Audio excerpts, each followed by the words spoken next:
Y voy a comenzar a grabar.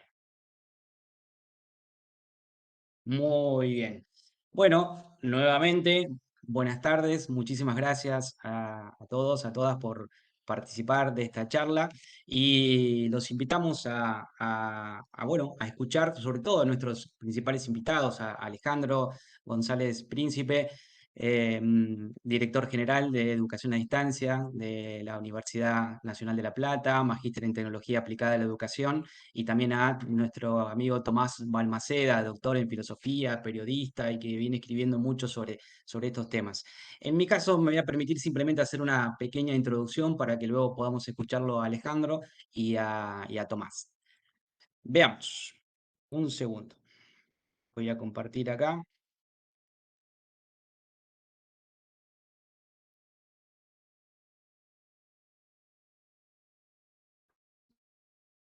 Bien. Creo que ahí se ve, ¿verdad? Hagan un OK Bien. Ok, Bueno, muchas gracias, muchas gracias.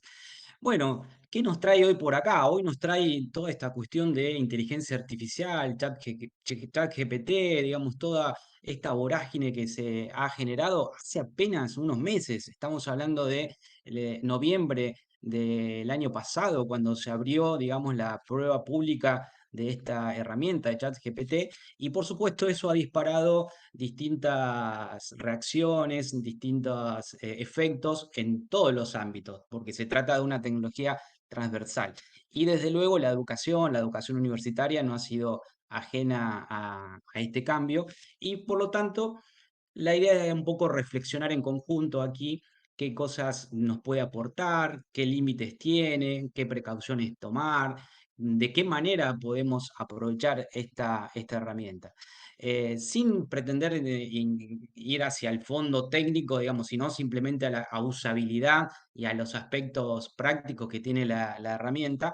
En general, todos ya más o menos la conocen porque hemos visto las respuestas al momento de inscribirse a la charla, pero bueno, digamos que se trata de un chatbot, es decir, un agente conversacional. En principio se utiliza solamente con escritura, después podemos ver que tienen otros componentes que pueden hacer que pueda operar también por voz, que lo que hace es comprender el lenguaje natural y generar respuestas en base a sus contenidos, a la base de datos con la que ha sido entrenado, que tienen una coherencia muy grande, digamos, y simulan, o por lo menos nos da la sensación a nosotros de que estamos hablando justamente con otra persona. Gran diferencia respecto de otras herramientas que venimos utilizando, como pueden ser las búsquedas en Internet, Google o Wikipedia. Bien, este es el gran elemento diferenciador que tiene, la posibilidad de procesar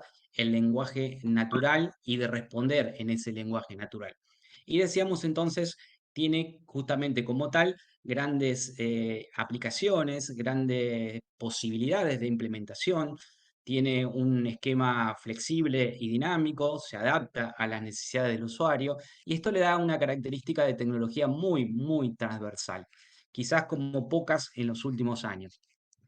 Hay un aspecto y un elemento que quizás no aparece tanto en las distintas publicaciones que podemos tener o artículos que hay muchísimos en los últimos meses respecto de ChatGPT, y que es esta idea de los tokens, ¿sí? Este token, para los abogados encima tenemos otra referencia de token que tiene distintos significados en muchas de las cosas que utilizamos, son las unidades que tiene de referencia para ese contexto conversacional de ChatGPT, ¿sí? Son estas unidades básicas del lenguaje, y esto ¿por qué es importante? Porque a mayor cantidad de tokens, mejor comprensión contextual tienen estas herramientas, ¿sí? Y eso vamos a ver que a medida que lo utilizamos es cuando nosotros tenemos que considerar ese contexto para poder entender las respuestas que nos puede brindar ChatGPT, y sobre todo analizar un aspecto fundamental, como vamos a ver, que es su confiabilidad, ¿sí? Porque vamos a ver que las respuestas son muy, pero muy coherentes, pero no necesariamente son todas confiables. Entonces, esta idea de token, simplemente para tenerla allí al costado, para saber cómo funciona esta herramienta. Y para tener una idea, en la cantidad de token que está analizando, hoy es de 2048 en la versión que todos más o menos conocemos, que es la versión 3.5, y que reúne más de 75 millones de parámetros para tener una dimensión de los elementos con los cuales estamos trabajando. En este caso, ¿esto qué nos genera? ¿Esto qué nos permite? Nos permite contar con lo que se denomina la ventana de contexto, el ámbito en el cual la herramienta va a comprender qué es lo que estamos trabajando, ¿sí? Para poder tener justamente una respuesta contextualizada. Esto se ve mucho cuando lo utilizamos y vamos haciendo referencias a párrafos o preguntas anteriores. Vamos a ver que ChatGPT tiene la capacidad de recordar lo que venimos conversando. Como es un chat, podemos tener una conversación y las conversaciones podemos pedir que recuerde lo que venimos escribiendo. Por ejemplo, si le hemos pedido que elabore una serie de 10 preguntas sobre un determinado tema, podemos pedirle después que continúe sobre la pregunta anterior o que amplíe la pregunta número 5 o número 6. Esa es la ventana de contexto. Para hacerlo en términos muy sencillos, es la cantidad de tokens o de palabras que puede comprender. Suponiendo un modelo muy básico, podríamos decir que si la ventana de contexto es de 5 palabras, uno podría poner la frase, bueno, Alejandro llegó a la facultad. Pero cuando ponemos la frase, Alejandro llegó a la facultad temprano el día jueves, la herramienta ya se olvidó de quién es que llegó temprano. Esto es muy importante porque si uno lo pasa por alto, puede justamente tomar respuestas que van a parecer descontextualizadas. Entonces, esta ventana, por supuesto que con los números que estamos manejando, difícilmente nos quedemos fuera de la ventana de contexto, pero es una idea que hay que tener presente para poder saber. ChatGPT 4, que ya está siendo probado y utilizado en algunas herramientas, amplía esta cantidad de tokens y estas ventanas de contexto. Entonces, nosotros, si lo vamos a utilizar, si decidimos utilizarlo como una herramienta de apoyo, que la vamos a ver que ya está presente tanto entre los docentes como entre los estudiantes, considerar entonces estos aspectos que tienen que ver con su funcionamiento y con su interpretación. Es una herramienta que claramente tiene un potencial muy interesante, que puede ayudarnos en varios aspectos de lo que es el proceso de enseñanza-aprendizaje. Puede ayudarnos, por ejemplo, en la comunicación con los estudiantes, podemos mejorar la accesibilidad de los temas y la manera en la que presentamos esos temas con con los estudiantes.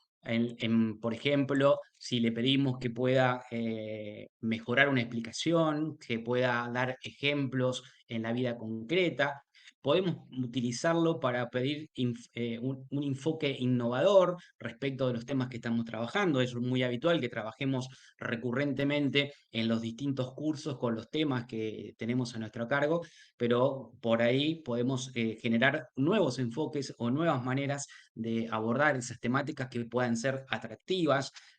Como docentes sabemos que uno de los principales desafíos que tenemos en el proceso de enseñanza-aprendizaje y sobre todo hoy en día es captar la atención de nuestros estudiantes. Por eso es fundamental la manera en la que podemos hacer más atractivas nuestras clases.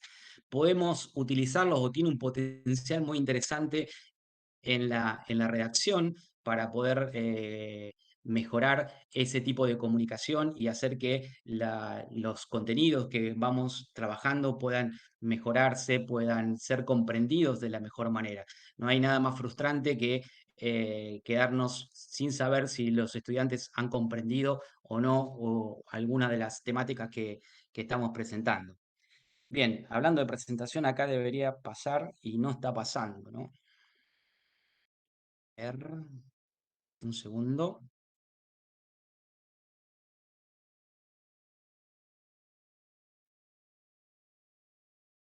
Sí, ahí va, perdón, ahí vamos.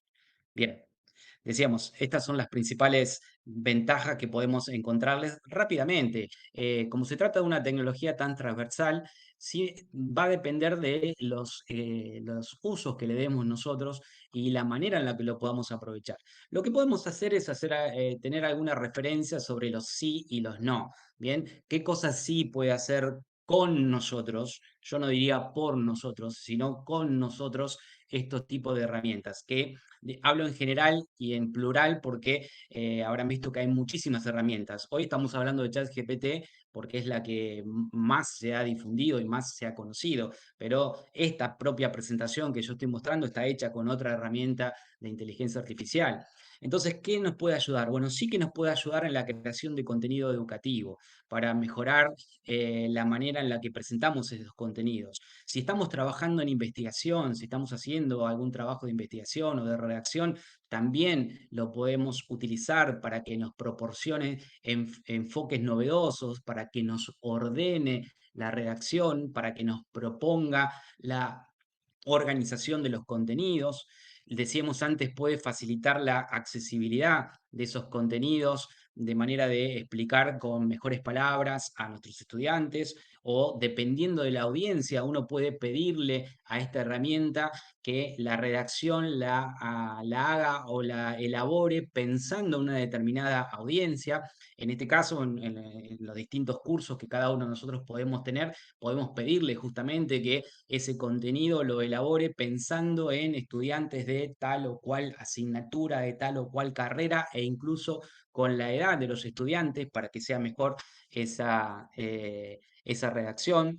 Y también nos permite algo muy interesante que es personalizar aún más el aprendizaje. Siempre hemos tenido como un valor importante lo de la personalización del aprendizaje, ¿sí? De poder apoyar aquellos puntos que son necesarios en cada uno de nuestros estudiantes. Bueno, nosotros podemos proporcionarle a ChatGPT, por ejemplo, respuestas de trabajos que nos hacen nuestros estudiantes y pedir que prepare o proponga una devolución respecto de esas presentaciones o esas respuestas que nos proporcionan nuestros estudiantes. Y acá aparece probablemente el término más difundido en estos últimos tiempos, que es el de prompt o promptering.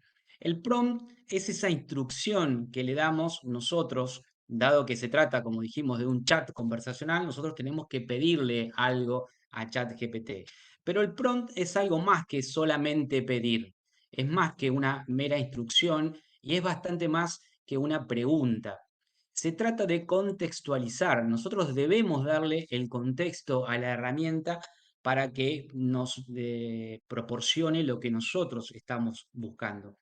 Por eso, una fórmula, o hay muchas, pero una fórmula más o menos general que podríamos establecer para este prompt es esta que vemos aquí, la de ubicarnos o pedirle, mejor dicho, a ChatGPT que se ubique en un determinado rol, decirle cuál es el contexto, mencionar cuál es la finalidad, agregar los detalles, establecer quiénes son los destinatarios de lo que estamos generando y otro elemento que quizás tampoco aparece demasiado, que es el dato de la temperatura.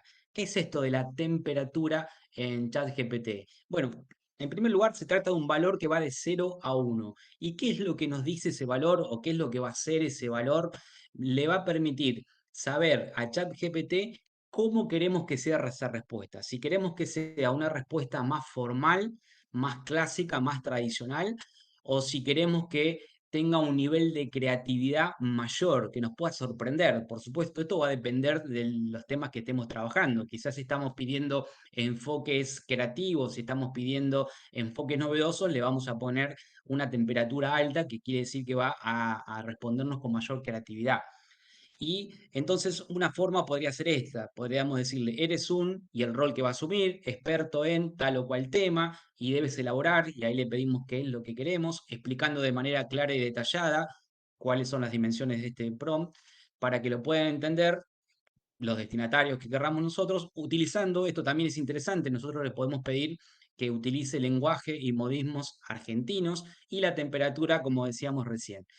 Y además tenemos que acostumbrarnos a entrar en un proceso iterativo. ¿En qué sentido? En que vamos a generar este prompt, vamos a tener una respuesta, la tenemos que analizar, tenemos que decidir nosotros la confiabilidad que tiene esa respuesta, volver a pedir detalles, ampliarlas, volver a generar un prompt, volver a analizar y así hasta que consideremos que estamos en un producto o en un resultado que es el que nos interesa.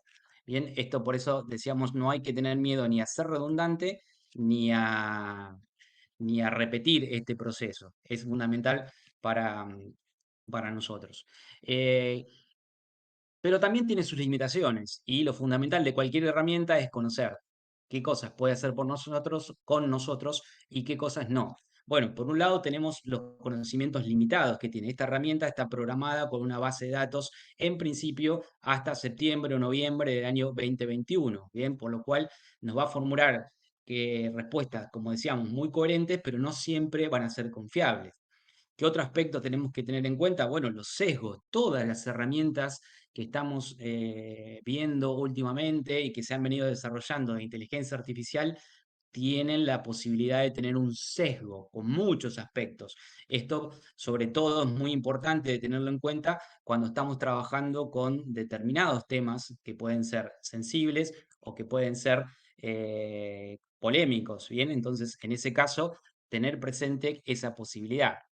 La falta de comprensión contextual, si bien es cierto, decíamos, le tenemos que dar un contexto, no siempre el contexto alcanza y además, y aquí otro dato interesante, tampoco es capaz, por lo menos por ahora, de generar una autorreflexión. ¿Y esto por qué lo resalto? Porque evidentemente una de las cosas que nos presentamos a partir de estas herramientas es de qué manera trabajar, de qué manera evaluar, de qué manera generar actividades con otros estudiantes si van a tener a mano este tipo de herramientas. Bueno, aquí tenemos una manera de preguntar o de generar actividades, pedirle a nuestros estudiantes, a los participantes en nuestros cursos, que hagan una autorreflexión. Eso es algo que no les va a dar ChatGPT, sino que lo van a tener que pensar. Ahí tenemos una idea interesante para trabajar. Y por supuesto, tratándose de una herramienta tecnológica como esta carece de las emociones o la empatía necesaria que ya hemos visto después de transitar la pandemia, que es fundamental en la tarea de enseñanza-aprendizaje. No se trata solamente de pedir respuestas y responder, como no se trata tan solo de ver videos y eso simplemente es la tarea docente, sino que vimos cómo se necesita ese contacto, esa empatía, que es fundamental en la resolución del proceso de enseñanza-aprendizaje. De esta manera, ¿qué retos tenemos? Bueno, tenemos el reto como docentes, primero de conocer la herramienta, de entender, como decíamos, sus limitaciones y sus posibilidades. También tenemos que tener muy presente las cuestiones relativas con la privacidad y la seguridad de los datos. ChatGPT, o mejor dicho, OpenAI, la empresa que está detrás de ChatGPT, ya ha tenido problemas de vulneración de sus bases de datos, entonces tenemos que tener presente qué tipo de información le cargamos en el caso de nuestros estudiantes y tenemos que tener presente, como decíamos, los sesgos. Tenemos que poder interpretar de qué manera nos está presentando la información ChatGPT para poder prevenir ese tipo de inconvenientes. Bien, y otra vez se trabó la presentación. Bien, y para terminar, para ir concluyendo, yo en general suelo recibir estas innovaciones o estas novedades con algún sesgo o con alguna inclinación en principio beneficiosa. Por supuesto, no se trata ni de tecnofilia, confiar plenamente en la tecnología, ni de tecnofobia, sino de tenerle miedo o sentir que nos viene a reemplazar. Por eso me gusta resaltar esta idea de que está entre nosotros para poder colaborar. La idea más cercana que podemos tener podría ser el de un copiloto. Y creo que hay algunos elementos interesantes que podríamos resaltar. Con esto termino. Primero, el conocimiento. No se trata de reemplazar conocimiento, al contrario, necesita del operador, en el caso de nuestros, los docentes, o en el caso de los estudiantes, conocer sobre el tema que se está trabajando, porque si no, no vamos a poder identificar la confiabilidad de esa respuesta. ChatGPT no va a decir no sé, va a plantear y va a responder. El ejemplo que les puedo dar más común cuando empezamos a utilizarlo en la facultad fue preguntar quién había sido la primera mujer abogada en Argentina. Y resulta que ChatGPT se fue por el lado de mencionar a Elvira Rawson, que en realidad fue médica.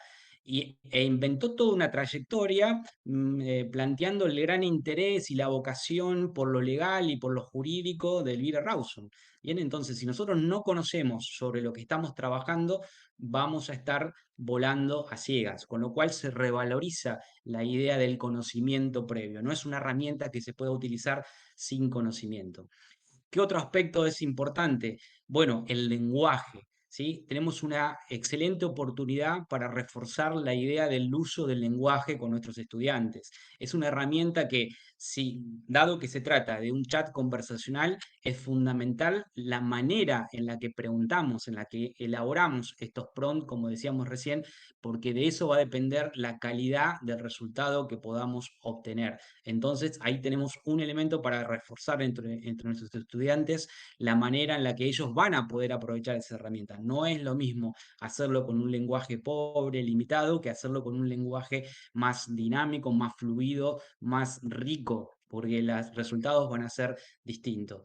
¿Qué otra posibilidad tenemos interesante para ver? Tenemos la oportunidad de llevar adelante un aprendizaje compartido con nuestros estudiantes. Nosotros también estamos entrando a esta herramienta, al igual que ellos, entonces podemos compartir ese aprendizaje, podemos enriquecer la experiencia de nuestras aulas.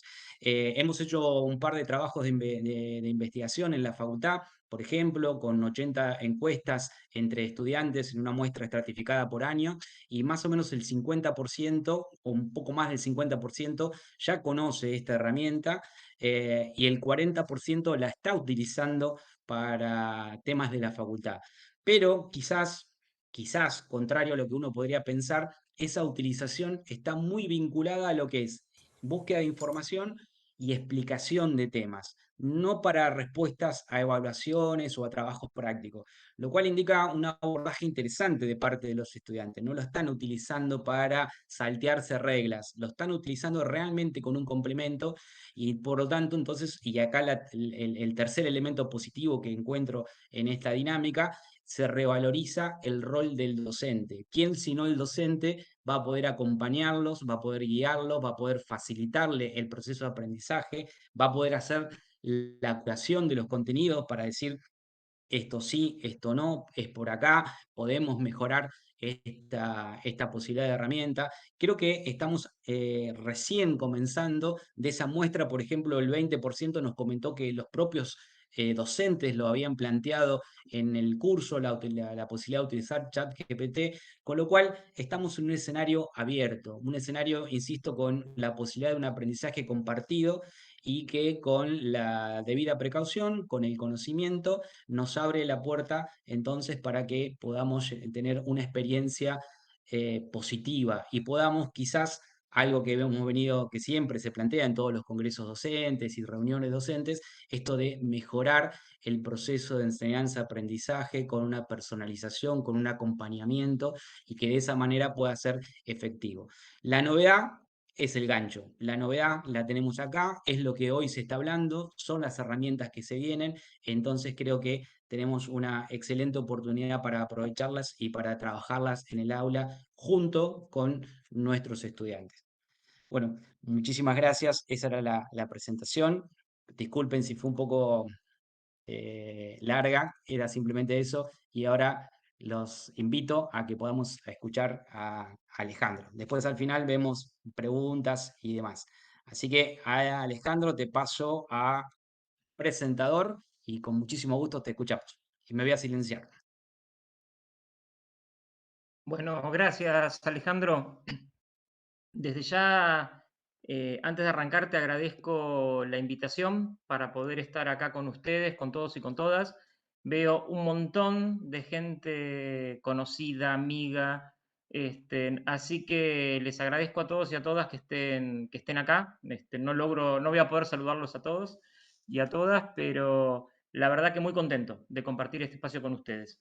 Bueno, Ale me dio el puntapié con toda la explicación de ChatGPT para poder yo abocarme por ahí en concreto a cuestión más, llamémosla, si la podemos llamar así, didáctica de qué hacer con ChatGPT en el aula y qué otras herramientas hay, ¿no? Porque a mí me interesa siempre poner el foco en que estamos todos interesados y preocupados, y en particular a mí me preocupan mucho los problemas éticos, sobre todo los éticos, los legales, y me interesa sobremanera la cuestión filosófica, que después Tomás se va a encargar de eso, en que me encanta, con lo cual hay otras herramientas que ya incorporaron inteligencia artificial generativa, que van más allá de ChatGPT y que son las que van a empezar a impactar fuertemente en lo que hacemos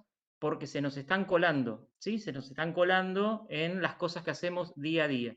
Ahora, no quiero adelantarme lo que le voy a contar, déjenme que voy a compartir la pantalla. Denme un segundo que necesito compartir bien, pues si no después no se va a ver, ¿sí? Ahí está compartiendo, creo.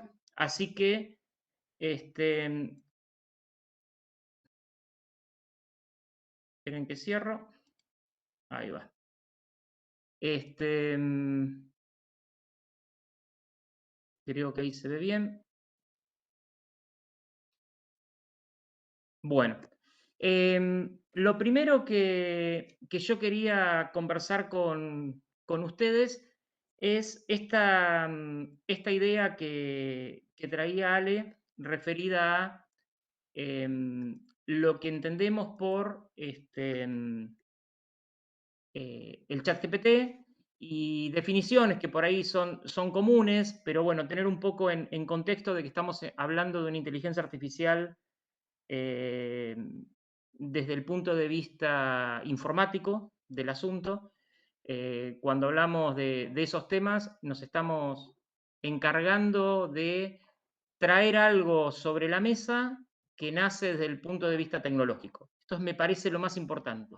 Desde ese lugar y pensando en cómo son los procesos de enseñanza y aprendizaje con tecnologías, tendríamos que ver cómo impacta en los procesos de enseñanza este tipo de herramientas.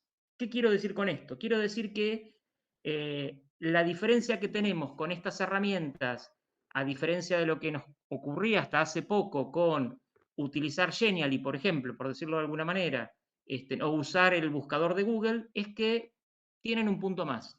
¿Sí? Estas herramientas lo que hacen es generar, en principio, recomendaciones, ¿sí?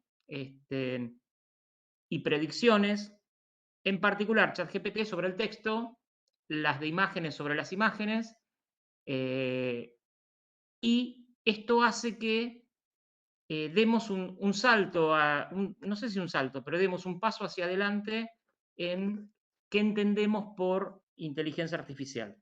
¿Sí? Entonces, poniendo este contexto, una de las cosas que yo me preguntaba es, ¿qué debo revisar del proceso de enseñanza y aprendizaje que estoy llevando adelante? Y por ahí previo a eso debería preguntarme, ¿debo revisar el proceso de enseñanza que estoy llevando adelante? Probablemente pueden contestarme en el chat mientras, ¿sí? Pero digo, yo creo que sí, por eso avanzo hacia esta pregunta. Entonces yo me pregunto, ¿qué debo revisar? Si yo enseño de una determinada manera, eh, desde hace años, vino que estábamos en una situación de encierro, volvimos después de la pandemia y bueno, los que estábamos no acostumbrados a usar tecnología, dijimos, bueno, volvamos a la conformidad del aula, el presencial, y sigo trabajando, ¿no? Como si nada hubiese pasado.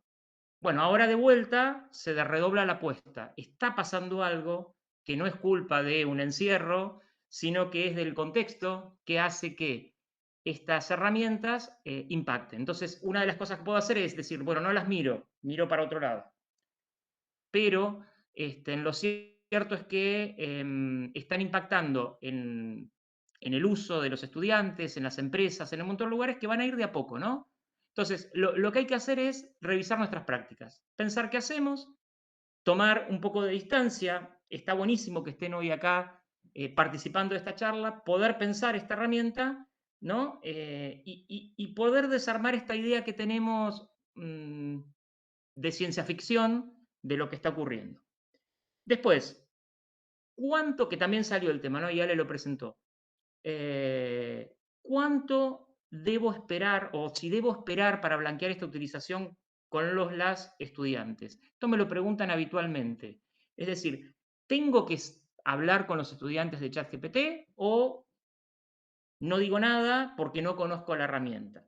Bueno, una de las cosas que siempre digo es, para poder hablar de una herramienta la tenemos que conocer, la tenemos que probar, la tenemos que utilizar, tenemos que entenderla y probablemente como esta herramienta va a impactar mucho sobre las diferentes acciones que vamos desarrollando, yo en particular lo que haría es empezar a pensar una estrategia de cómo encarar este tema con los y las estudiantes. En un contexto donde me entiendo yo, y esto es totalmente una hipótesis, en diferentes disciplinas está aplicándose más que en otras. Por ejemplo, alguien preguntaba en el chat hace un rato el tema de la programación. Yo soy profesor de programación, ¿no? Los estudiantes pueden poner el enunciado en ChatGPT y generar el código automáticamente en el lenguaje de programación que fuera. Bueno, entonces, ¿cómo empezamos a encarar este tema? ¿Sí? ¿Cómo lo puedo utilizar a esa herramienta en el diseño de la clase? Una cosa muy breve que es experimental es darles un enunciado, que lo prueben, empezar a cambiarles el enunciado, que lo prueben y después, ¿no? Hacer como una suerte, bueno, pensemos, cerremos la máquina y empecemos a pensar qué es lo que cambió, por qué cambiamos las variables, por qué, bueno, empezar a trabajar en ese contexto de pensamiento crítico que mencionó Ale, que es una de las claves en que tenemos que trabajar porque es la más importante. ¿Sí? Tengamos en cuenta que es nuestro espacio donde nosotros podemos seguir trabajando como docentes y sobre todo en el plano del razonamiento y del pensamiento crítico. ¿Sí? Este, Después, hay algunas cosas que también, esto lo traigo y lo voy recolectando en las diferentes charlas que voy haciendo, ¿no? Que siempre me preguntan qué actividades didácticas puedo hacer y cuáles no, y por qué. Bueno, yo les hice un listado de algunas cosas que cuando planteo una actividad, y si sé que se la pido para la casa, por ejemplo, no en el aula podría decir, bueno, esta hagámosla sin ChatGPT, esta hagámosla con ChatGPT. La pido para la casa, ¿no? Entonces, todos los ejercicios que requieran escritura de memorización, cálculos matemáticos simples, preguntas, recuperación de hechos, ¿no? Voy a hacer una tontera, ¿quién cruzó los Andes? ¿Sí? Ni libertó América. ¿Qué tareas de investigación básica, de traducción de idiomas simples, de entrada de datos simples, de corrección de texto, de gramática, de resumen, el resumen que es un tema? Digo, ese tipo de actividades, si yo las voy a pedir para la casa, yo no tengo manera de no hacer que no me usen ChatGPT. De hecho, los estudiantes de media, y ahí voy a bajar hacia media, donde lo estoy chequeando con conocidos, lo utilizan. Y mucho. Entonces, ¿qué puedo hacer ahí como profesor? Hablar de ChatGPT, ¿sí? Hacer esto de la integridad académica, ¿sí? Lo mismo que ocurría con el plagio al copiar y pegar de Wikipedia y de Google, tenemos que empezar a trabajar estas propuestas. Probablemente deberíamos revisar ese tipo de actividad donde por ahí podemos fomentar algún tipo de actividad que lo utilice a ese chat GPT y trabajar después en clase, ¿sí? En clase y conversarlo. Esa estrategia en este caso del presencial, sincrónico, físico, lo que fuere, es el espacio donde vamos a poder trabajarlo mejor. Eh, Verán que cuando hablo de enseñanza, y los que me conocen, ¿sí? Siempre me asocian con educación a distancia, educación virtual, híbrida, acá es indistinto, nos impactó a todos por igual, ¿sí? No hay diferencias. Eso que les estoy poniendo acá, que lo estuve razonando, Se lo pregunté a otra inteligencia artificial que por ahí no conocen, que se llama You, que es la que está puesta ahí abajo en la pantalla. Esa inteligencia artificial, a diferencia de ChatGPT y a diferencia de Bing, que es otra de las que deben conocer, o de Bard, que es la de Google y Bing es la de Microsoft, la diferencia que tiene esta inteligencia artificial es que tiene un modo buscador y un modo como lo tiene ChatGPT. Y lo que hace es dar referencias bibliográficas contrastadas con la web. Cosa que vi por ahí que están escribiendo porque me salen los mensajes en el chat, no es bueno ChatGPT. Y de hecho no lo hace porque no accede a la web. Esto también es interesante. ¿Qué cosas podríamos pensar un poco con ChatGPT? Que esto ya lo contó un poco Ale. Es organizar y dependiendo de la disciplina en la cual estemos, ¿sí? Pensar si va a facilitar la discusión, el debate. Yo puedo generar un debate diciéndole a ChatGPT que resuelva algo y después ver qué ocurre y discutirlo. Practicar habilidades de idiomas es muy bueno, ¿sí? Sobre todo para los que son profes de idioma. También hay inteligencia artificial generativa con voz, que ahora lo vamos a ver. Facilitar proyectos grupales, trabajar en grupo, acordar ideas, ¿sí? Discusión. Proporcionar retroalimentación, crear lecciones interactivas, ayudar a los estudiantes, generar preguntas de discusión, ¿sí? Ese tipo de cosas son las que tenemos que trabajar. Ahora, ¿cómo hacemos para que esto salga bien? Bueno, primero y principal, saber, ¿sí? Saber que si soy o no soy un experto en el dominio del tema. Denme un segundito a ver si les puedo mostrar algo. Acá, que lo están viendo, acá lo que tengo es, este es ChatGPT, para los que no lo usaron nunca, y le hice una pregunta, que la tengo ahí, que ni siquiera la lancé. Ahora vamos a ver qué ocurre. Que dice, actúa como profesor de arquitectura, perdona los de arquitectura, yo sé cero de arquitectura y lo hice a propósito. A cargo de la asignatura Planificación Territorial, esa la busqué en el plan de estudio yo. Necesito que me armes una actividad creativa para utilizar con los estudiantes sobre el tema estrategias de ordenamiento urbano, uno de los temas de esa materia, que aplica a la ciudad de La Plata, que es la capital de la provincia de Buenos Aires. Debes tener en cuenta que tenemos en el curso 60 estudiantes, que es una materia de cuarto año. Debes escribir la consigna detallada para los estudiantes. La actividad debe ser en grupos de 3 personas. No sé si va a andar esto porque después cuando lo queremos hacer andar no anda. Bueno, ahí está. Y arranca. Bienvenidos estudiantes, le está hablando a los estudiantes. Y ahí arrancó con la actividad, ¿sí? Le dio un título, ¿sí? El objetivo, diseñar, las instrucciones para los estudiantes, ¿sí? El desarrollo de las estrategias, el diseño y la presentación, con los minutos, la evaluación y demás. Ahora, si ustedes me preguntan a mí si esto que está escribiendo, que no lo voy a leer porque es largo, es correcto o no, es coherente o no, si se puede hacer o no, es lo que yo no sé, un poco lo que decía Ale Batista, ¿sí? Probablemente el que sea de arquitectura va a opinar un montón de esto y va a decir, no, pero le falta tal cosa. Entonces le vuelven a escribir y les puedo garantizar que lo van a ir llevando. Ahora, si ustedes le preguntan, haceme mi CV, ¿sí? Se los va a inventar porque no accede a la web. Si yo le pregunto ahora que me haga el CV de Alejandro Héctor González, va a inventar. Si le digo que se fije en tal página, que yo tengo una página de CV, me dice que no puede acceder. Ahora, si yo se lo pregunto a Bing, que es el de Microsoft, sí me lo va a hacer.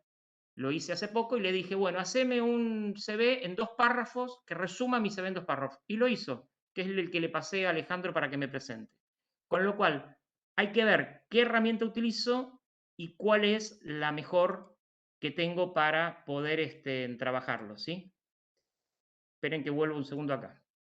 Después, lo que les voy a mostrar acá, espero que se escuche, es un video chiquito, cortito, 2 minutos dura, que hice usando una aplicación que se llama Flicky, ¿sí? O sea, para salir un poco de ChatGPT y ver que hay otras cosas, Flicky lo que hace es, a través de un texto que lo tuve que armar, ahora van a ver cómo, se lo agregué, me generó imágenes para el video, yo compaginé algunas, las edité, las imágenes las cambié, les cambié un poco de video y le puse 2 voces artificiales, ¿sí? Me permite poner voces artificiales. Ahora vamos a tratar de hacerlo que arranque. Ahí va.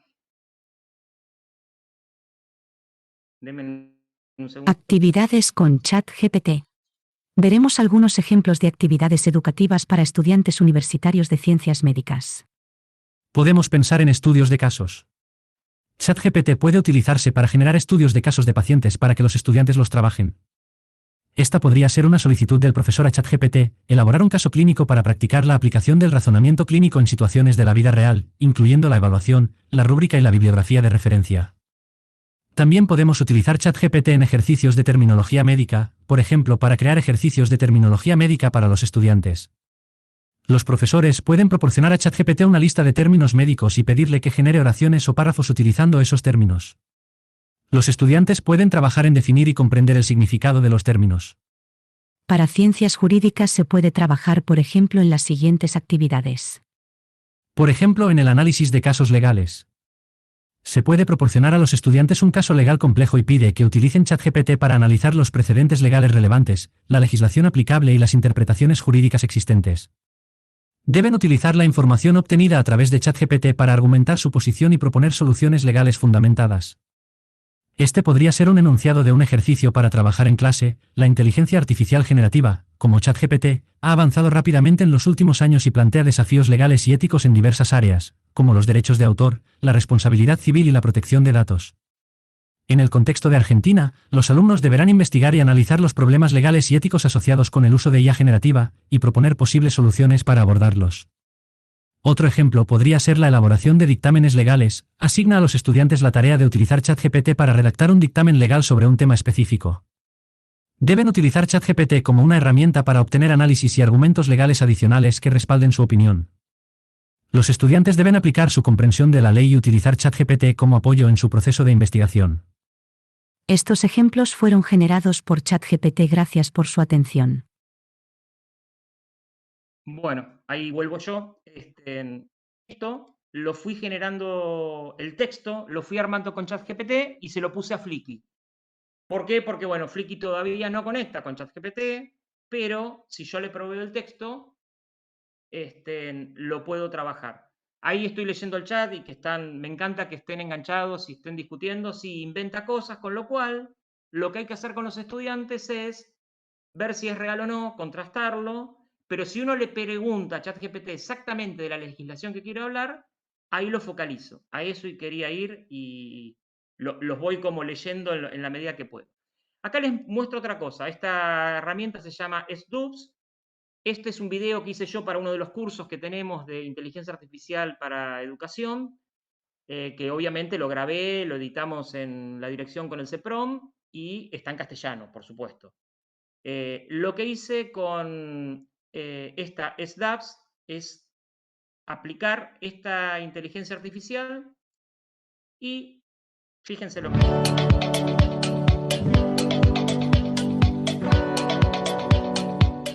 Hello, my name is Alejandro Dr. Gonzalez. I am one of the professors in charge of this course. In this module, our purpose is... Bueno, lo corto ahí porque no viene al caso. Hace la traducción de la voz al inglés. Para los idiomas le viene fantástico, para los cursos me viene fantástico. Cuando me los piden en portugués, por ejemplo, que es una de las lenguas que... los idiomas que permite utilizar, ¿sí? Fíjense que cuando hago el EM me lo deja y ahí se nota la variación de voz, pero la voz se parece bastante a la mía. No es que esté inventando una voz modelo. Si lo hace otra persona, va a tratar de adaptar la voz a cómo se oiría en ese idioma. Acá les muestro otro, que es el...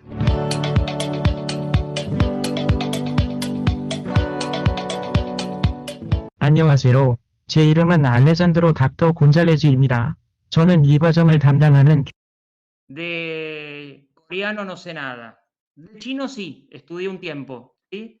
Pero coreano les garantizo que no sé, y está hablando en coreano, ¿sí? Todo el texto sigue, ¿sí?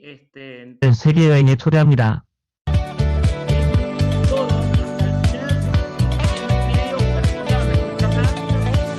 original que se hizo la traducción. Bueno, esto como estrategia, me parece que también es para tenerlo en cuenta y que la conozcan. todas las herramientas que les estoy mostrando, todas tienen su versión gratuita, no hay una 100% gratuita. Esta, por ejemplo, les deja traducir 3 videos por mes. Me falta uno, que así que ese va a ser en portugués, ¿sí? Y después le da como una suerte de créditos para volver a, sin pagar, a eso voy, o el próximo mes. Solamente videos de hasta 10 minutos, ¿sí? Pero bueno, yo me fui como gastando los créditos, están haciendo pruebas y demás, ¿no? Pero bueno, eso es más o menos como para que lo conozcan. Otra cosa que es interesante es el tema del parafraseo, ¿sí? Así como ChatGPT también le podemos pedir que parafrasee. Hay otras herramientas, muchísimas, varias de las que están acá las he probado, no son del todo excelentes, debo reconocer, lo que hacen es cambiar sustantivos, pero en algunas, si uno paga, van hacia la consistencia más gramatical de la frase. En este de acá, que en general es lo que dice acá, es un cambiador de palabras, el parafrasear, les dejo algo de un estudiante, a ver si levanta este de acá. Ahí va. Esperen que... ¿Has utilizado ChatGPT para hacer un trabajo? Pues si no quieres que te pillen, te traigo la solución. Tan sencillo como meterte en esta página web de aquí. Copias el texto que te ha dado ChatGPT y le das a parafrasear. Y ahí te dará el texto con el mismo significado pero cambiado con otras palabras. Y así será imposible que te pille tu profesor. Si quieres saber más sobre inteligencia artificial, sígueme. Bueno, ese lo puse a propósito. Tengo pilas de esos videos de TikTok. Por ahí algunos no utilizamos TikTok. Yo en general no tengo cuenta, pero sí empecé a buscarlo y encontré muchos estudiantes que desde diciembre, y sobre todo en Europa del año pasado, que fue cuando más impactó, empezaron a subir las cosas que podían hacer con ChatGPT y después de todas las herramientas de AI generativa. En este caso en particular, lo que hace esta persona, bueno, es generar todos videos de utilización. Algunos son muy graciosos, pero hay situaciones de diferente tipo y es interesante saber qué está ocurriendo también con y las estudiantes en diferentes contextos. Otra que les muestro también brevemente, que por ahí no la conocen, ¿sí?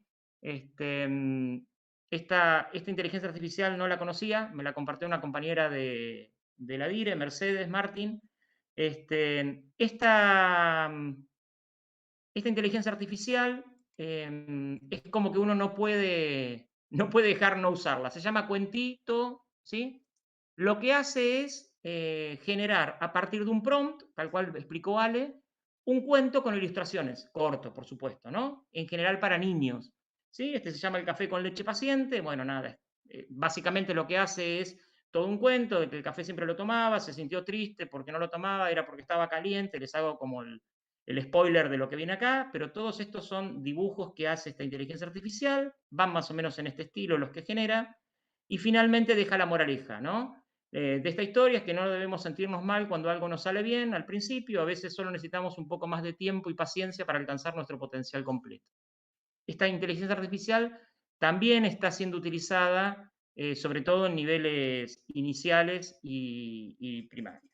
Y lo último que les cuento, que yo no lo sabía, y esto lo comparto con ustedes, por ahí ya lo saben, vi la noticia ayer, esta es la primera escultura, digo, acá va para artes de vuelta, salimos de, arte ya tiene bastante con la inteligencia artificial de imágenes, faltaba la escultura, y pues acá está. Es una escultura de acero inoxidable que la hizo una inteligencia artificial a través de inteligencia artificial generativa, que fusiona estilos, ¿sí? Está en el Museo Sueco de Ciencia y Tecnología de Estocolmo, ¿sí? La creó la consultora Framework.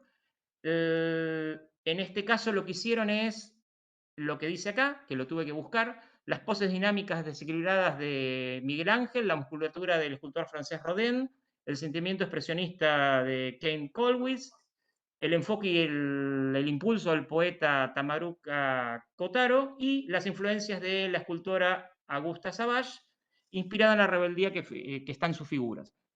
Obviamente que se hizo después con una máquina, tuvieron que trabajar el acero inoxidable y se generó esa escultura. Acá, que estoy viendo algunas cuestiones de los derechos de autor y que ahí después por ahí Tomás también se va a referir, es todo un tema, pero bueno, creo que tenemos que revisar el tema de las autorías. Acá no me quiero meter en un tema que es más complejo, pero tiene que ver con cómo vemos las cosas nosotros, ¿no? Si las vemos desde el punto de vista de la propiedad privada, y en eso es experto Ale Batista, o la propiedad pública. Yo soy de los del Creative Commons, ¿sí? El open source, entonces, eso que hace tanto ruido, bueno, sí es cierto que uno lucra con estos elementos, con lo cual es complejo poder definirlo, ¿sí? Lo último que digo de esto es que así como el buscador de Google abrió la posibilidad del conocimiento abierto y después lo cercenaron, acá va a pasar lo mismo, pero acá lo que ocurre es la expansión del conocimiento reutilizando lo que el otro hizo, ¿sí? Hay que mirarlo, empezar a mirarlo de ese lugar. Pero bueno, tema que da a debate y probablemente surja en el final, ¿sí? Así que bueno, yo les agradezco, espero no haberme extendido mucho, que hablo mucho, y lo dejo a mi compañero. Gracias. Muchísimas gracias, Alejandro. Muy interesante. Estaba siguiendo el chat y ahí participando. Y les quiero comentar que vamos a hacer algún listado de todas estas herramientas con algún pequeño comentario para compartirlos con ustedes y que, como se mencionó, probar. Hay que probar para conocer. Bueno, ¿está Tomás por ahí? Estoy aquí, Ale, súper contento de...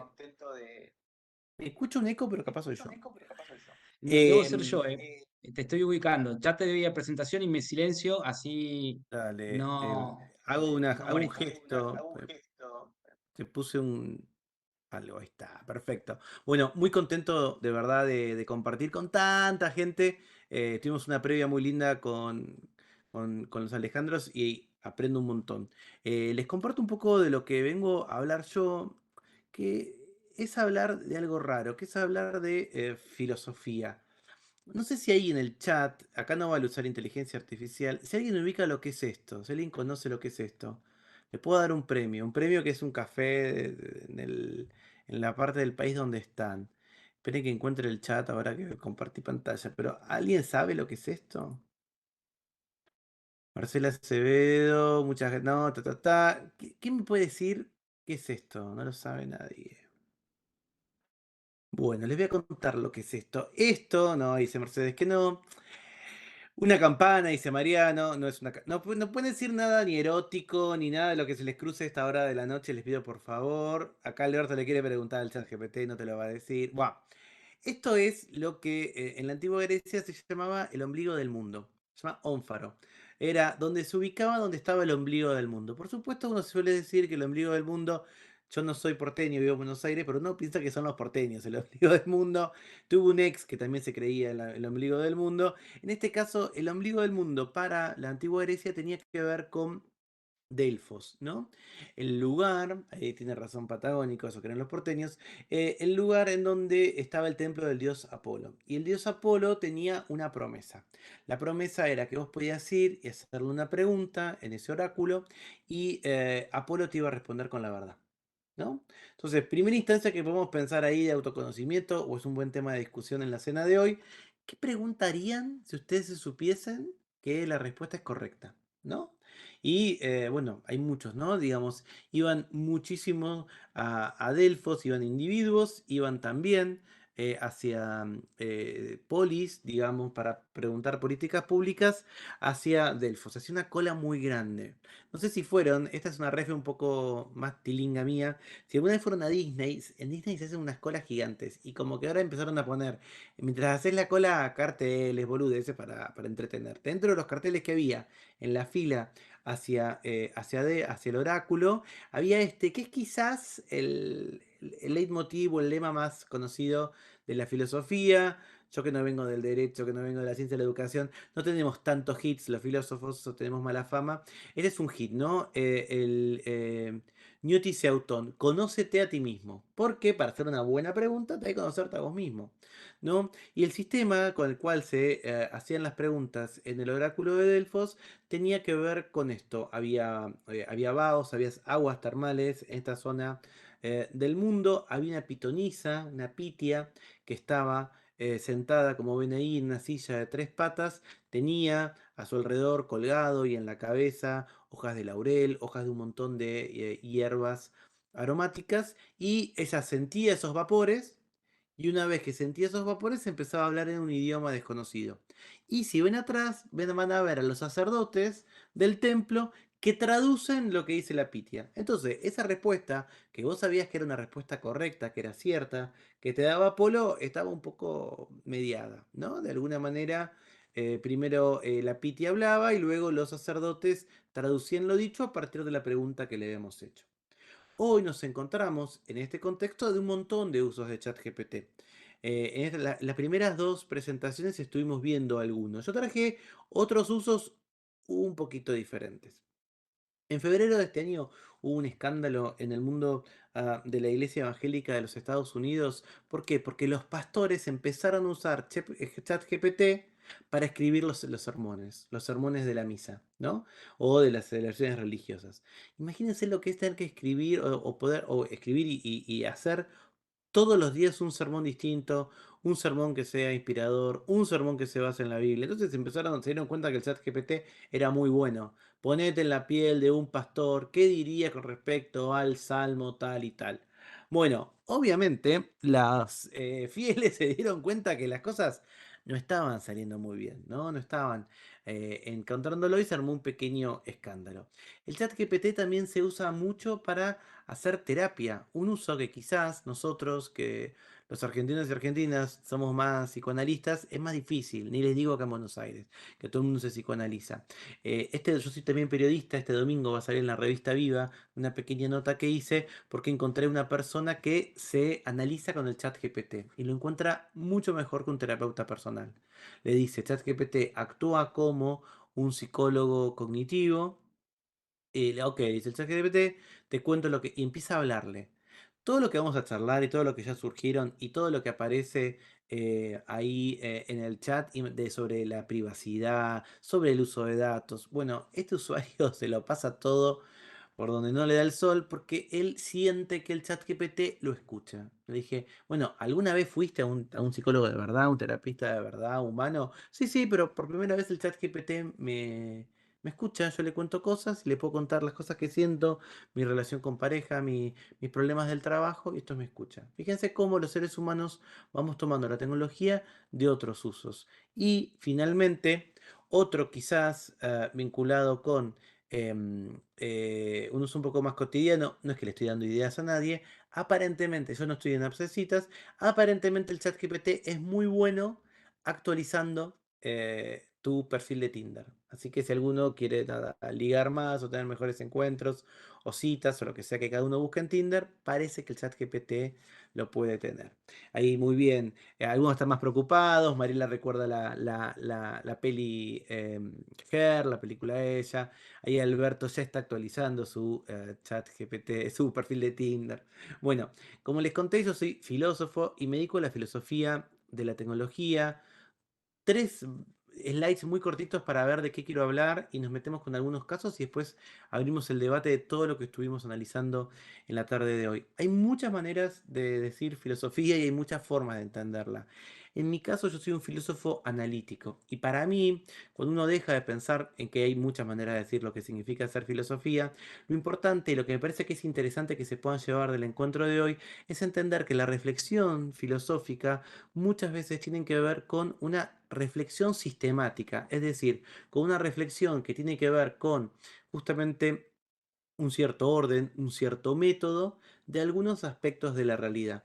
Y por eso, cuando uno empieza a pensar qué herramientas de la filosofía nos pueden servir para nuestro actuar cotidiano, podemos pensar en el análisis filosófico, ¿no? ¿Y qué vendría a ser el análisis filosófico? Una especie de 2 momentos: entender el fenómeno, entender la naturaleza de un fenómeno, preguntarnos qué significa, es lo que los voy a invitar a hacer hoy, preguntarnos a qué hacemos referencia cuando usamos el término inteligencia artificial y luego hacer una evaluación crítica. de eso. Y si querés uno puede decir, bueno, ¿y por qué Tomás vos te dedicás con mi grupo? Después le vamos a mandar links y textos para que puedan seguir investigando o analizando. A mí me interesa mucho que se hablen de estos temas en las aulas, entonces producimos mucho material en español accesible, de calidad y hecho en Argentina, que eso es importante para todos los que acá somos docentes, que a veces no siempre encontramos esas características.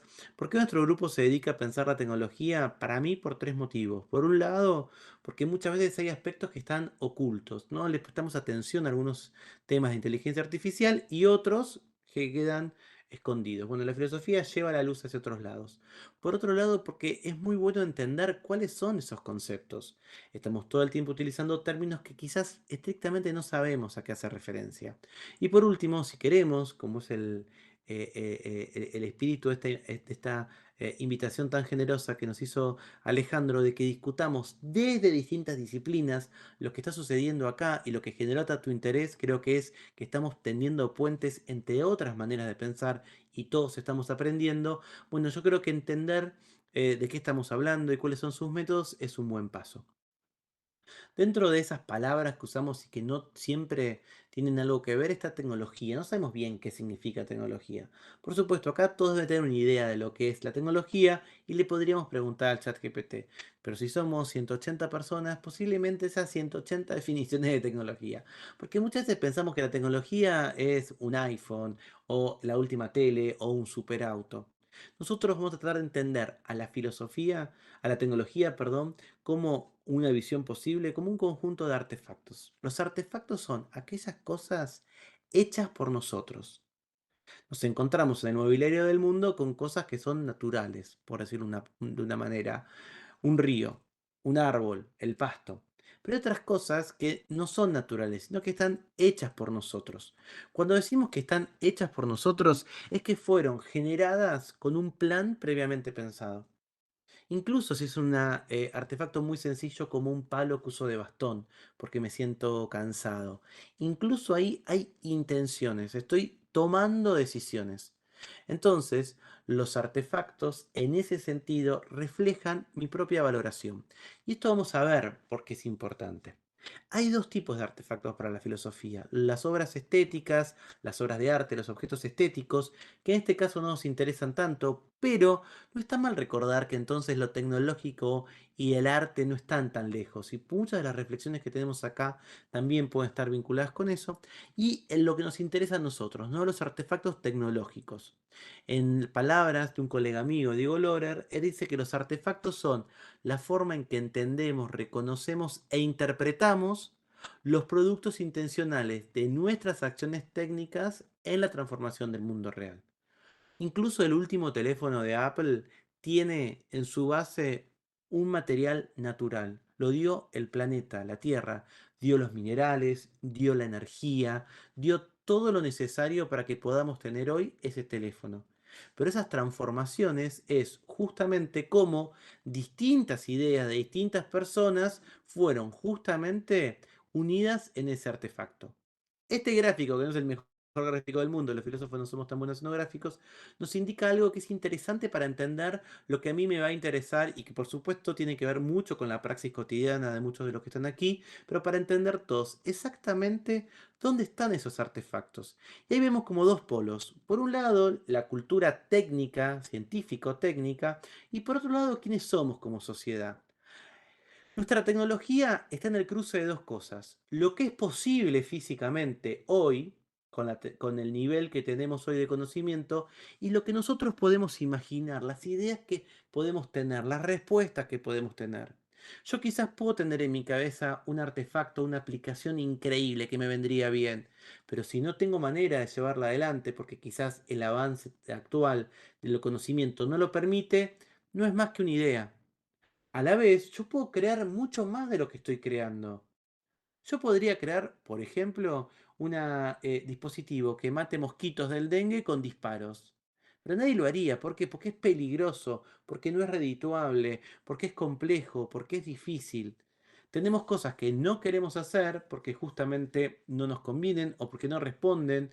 Alguien podría decir, bueno, podemos hacer un iPhone totalmente de platino. Bueno, será tan caro que nadie lo podría bancar. Hay otras ideas que tenemos que no son moralmente legítimas. Nosotros estamos en ese gráfico en la parte que es como rosita, ¿no? El rosa más, no sé dónde, no sé si tengo un puntero, no importa, pero en la parte del rosa, donde estamos entre lo que yo pude imaginar y resolver y lo que efectivamente el nivel actual de avance de conocimientos me permite. Pero podemos pensar que entonces nuestra tecnología, la que estamos utilizando acá, comparte mucho de lo que es mi sociedad, comparte un montón.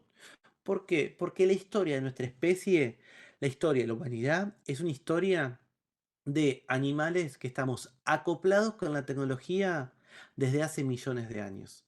Es difícil pensar que estamos solamente en el ámbito de lo que podríamos llamar o determinar como dotación biológica. No solo somos animales, estamos cruzados por esta tecnología. ¿Cómo qué? Con el lenguaje. El lenguaje es una tecnología humana. La lectocomprensión. No podríamos llegar a un montón de ideas que tenemos si no fuera por el lenguaje. No podríamos estar teniendo esta conversación, no podríamos haber estudiado lo que estudiamos. Entonces, la historia de nuestra especie es una historia que está íntimamente ligada a la tecnología y que fue un tipo de tecnología que se fue desarrollando y armando lo que podemos pensar. Es lo que Andy Clark, que es un filósofo inglés, habla de tecnologías opacas y transparentes. Hay tecnologías que se nos vuelven transparentes. La voz del GPS del auto. Una vez que hace mucho que tenemos esa voz, ya ni hacemos chistes con respecto a, por ejemplo, que si es un gallego o cómo habla o cómo pronuncia palabras. Manejamos y ya escuchamos dónde hay que doblar y lo hacemos, no lo procesamos. La tecnología transparente, por ejemplo, lo que sucede con mis lentes. Yo uso todo el tiempo lentes y no es transparente porque los lentes son transparentes, sino que es transparente porque me olvidé que es una tecnología. Me voy a dormir con los lentes puestos, me meto a la pileta, a la ducha con los lentes puestos. Entonces, a veces la tecnología empieza a estar tan cercana a nosotros que nos olvidamos que la estamos utilizando. Hoy nos encontramos con este escenario, el escenario de la inteligencia artificial. Entonces, ¿qué tiene de nuevo la inteligencia artificial? Bueno, que nos hirió narcisistamente. Nos hirió en algo que parecía propiamente humano. Luciano Floridi, un filósofo italiano, también muy relevante, actual, con textos muy grandes, él dice, bueno, hubo tres heridas narcisistas en la historia. Primero, muchos pensamos que éramos el centro del universo. Los seres humanos, durante la Edad Media y también antes con Ptolomeo, pensábamos que éramos el centro del universo.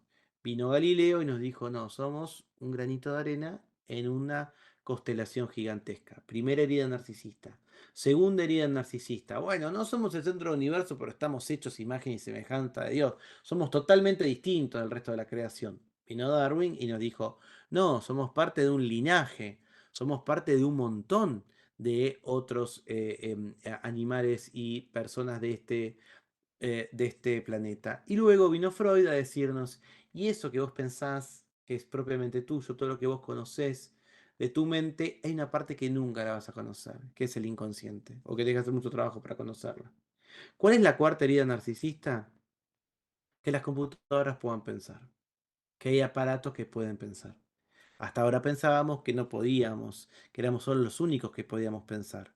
Lo que pasa es que los seres humanos somos malos pensando en eso, porque en general fuimos muy restrictivos a la hora de decir quién podía pensar. Durante mucho tiempo se pensaba que solo los hombres pensaban, que las mujeres no.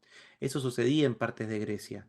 Luego pensábamos que solamente pensaban los hombres y las mujeres de determinado color de piel, y otros no. Hoy decimos que las máquinas también pueden pensar, y hay gente que cree que algunos animales pueden pensar. Entonces tratamos de encontrar qué puede ser lo propiamente humano. ¿Qué sucede? La historia de la evolución de la inteligencia artificial está basada, para McDermott, este es un pensador de la década del 70 del siglo XX, en inviernos y primaveras. Es decir, momentos de mucho entusiasmo, como el que estamos viviendo ahora, que nos parece que van a ser de todo, y luego ciclos de decepción. Me pongo mal, me bajo, me parece que no vamos a lograrlo. En los momentos de primavera, mucha inversión económica, como está sucediendo hoy. Luego, momentos de repensar y moverlo. Estamos en un momento de primavera. mi comentario acá, me quedan 2 o 3 cositas más para decir y abrir la discusión, es, ojo que esta es una primavera, como mucho artificial, ¿ok? Estamos en un ciclo. Entonces, en ocasiones, espacios como este nos sirven para mostrarnos, bueno, cómo voy a utilizarlo yo realmente como una herramienta. Y dejar las fantasías de va a dominar el mundo, me va a robar el trabajo, lo viene a transformar todo. Bueno, no parece que eso sea tan así, ¿no? Son ciclos de mucha confianza con un ciclo de decepción.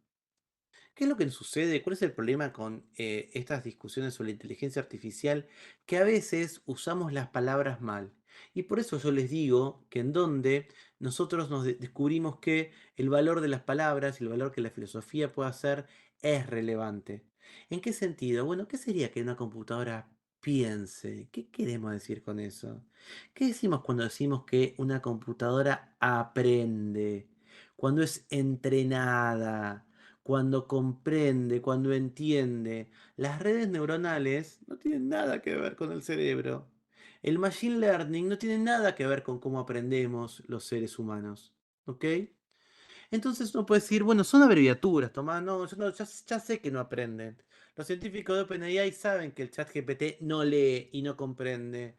Vos mismo usás esas palabras. Bueno, pero cuando usamos esas abreviaturas, esas mnemonómicas, lo que estamos en el fondo haciendo es, a veces nos confundimos.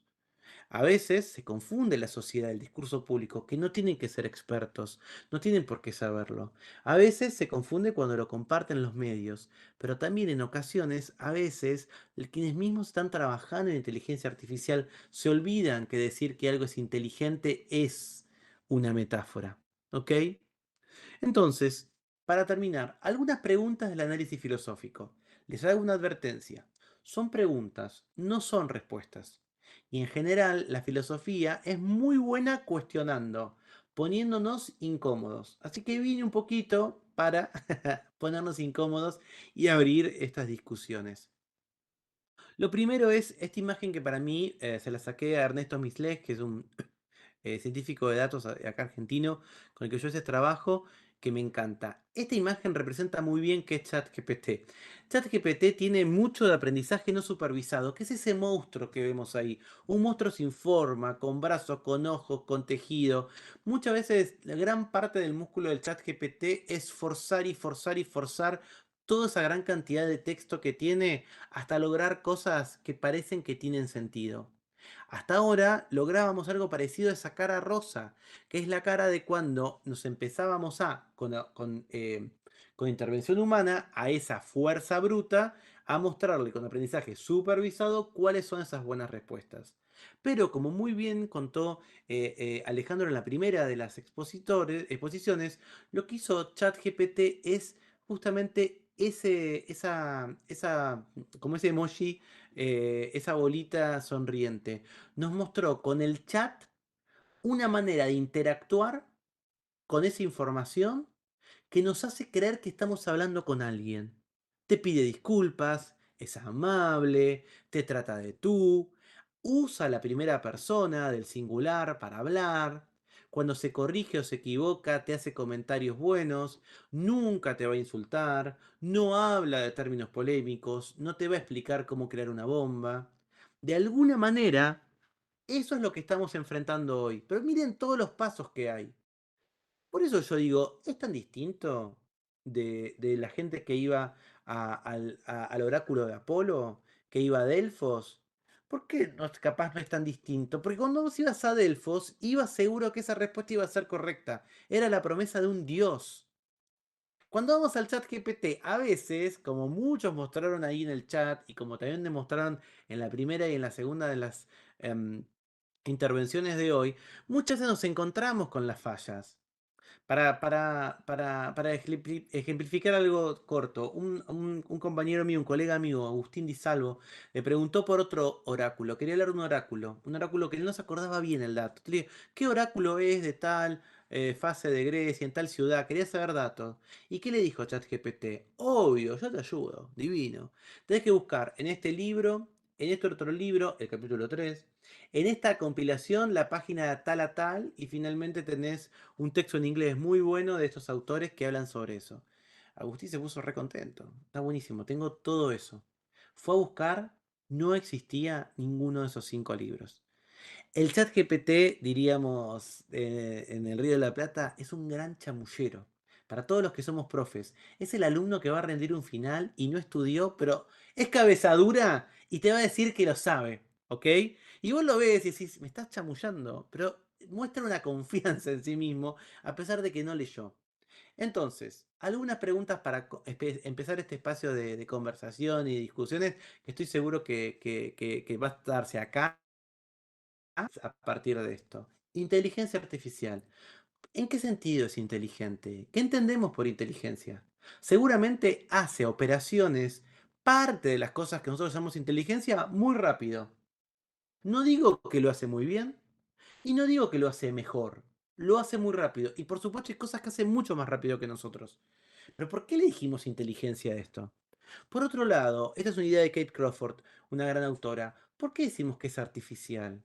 Si detrás hay un montón de sesgos humanos, si detrás hay un montón de trabajo humano, si detrás de eso hay un montón de recursos del planeta, tenemos que empezar también a decir, bueno, ¿cuál es la huella de carbono de que todos estemos jugando a la inteligencia artificial? Luego, cuando decimos, es un poco esta idea, ¿cómo va a ser esta sociedad con estas inteligencias no humanas? Una buena discusión, que yo a veces se la digo a los especialistas vende humo, no los que estamos acá y no los que estamos interesados, los que a veces yo me encuentro en otros ámbitos, es, bueno, ChatGPT es una herramienta, ¿no? Y se ofenden, se enojen, te dicen, es una revolución, es un certificado de poder, es una manera nueva de mirar el mundo. Yo creo que en 5 años vamos a estar mirando estos momentos de nuestras discusiones y todas esas cosas de va a dominar el mundo, me va a sacar el laburo, va a ser más inteligente, va a ganar una elección, nos van a causar gracia. 1985 hubo una procesión, protesta multitudinaria en Texas de maestros de matemática. ¿Contra qué protestaban? Contra lo que se llamaban calculadoras científicas. Creo que acá varios usamos, no sé si ahora se usan así, ¿no? Porque la calculadora también un poco la pobre la jubilamos con el teléfono. Profesores de matemática contra las calculadoras científicas. Bueno, quizás las quejas, los miedos que tenemos, que son naturales con respecto al uso de de inteligencia artificial en el aula, es, como acabamos de ver en la presentación anterior, simplemente que siempre hubo tecnología en la educación, siempre. Lo que pasa es que no es tan canchero la tiza y el pizarrón como por ejemplo en mi facu, en la de filosofía de la UBA tengo. No es tan canchero. Sin embargo, es un tipo de tecnología. ¿En qué sentido entonces esto es distinto a una herramienta?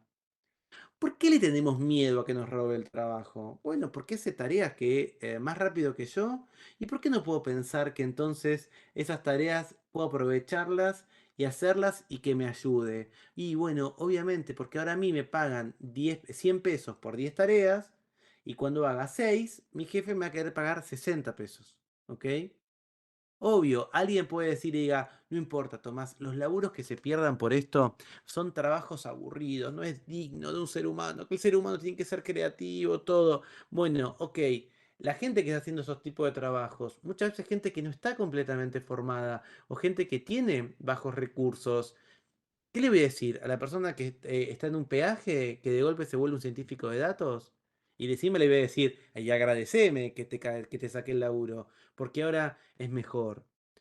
Bell dice, bueno, y Gaby, muchos comentarios, ahora voy. Digo, Bell dice, bueno, renta universal. Bueno, porque cuando el chat GPT, la inteligencia artificial, nos permite hacer, en vez de 10 cosas, 15 cosas, no sé si vamos a cobrar 15 pesos. Nuestros jefes van a ganar 15.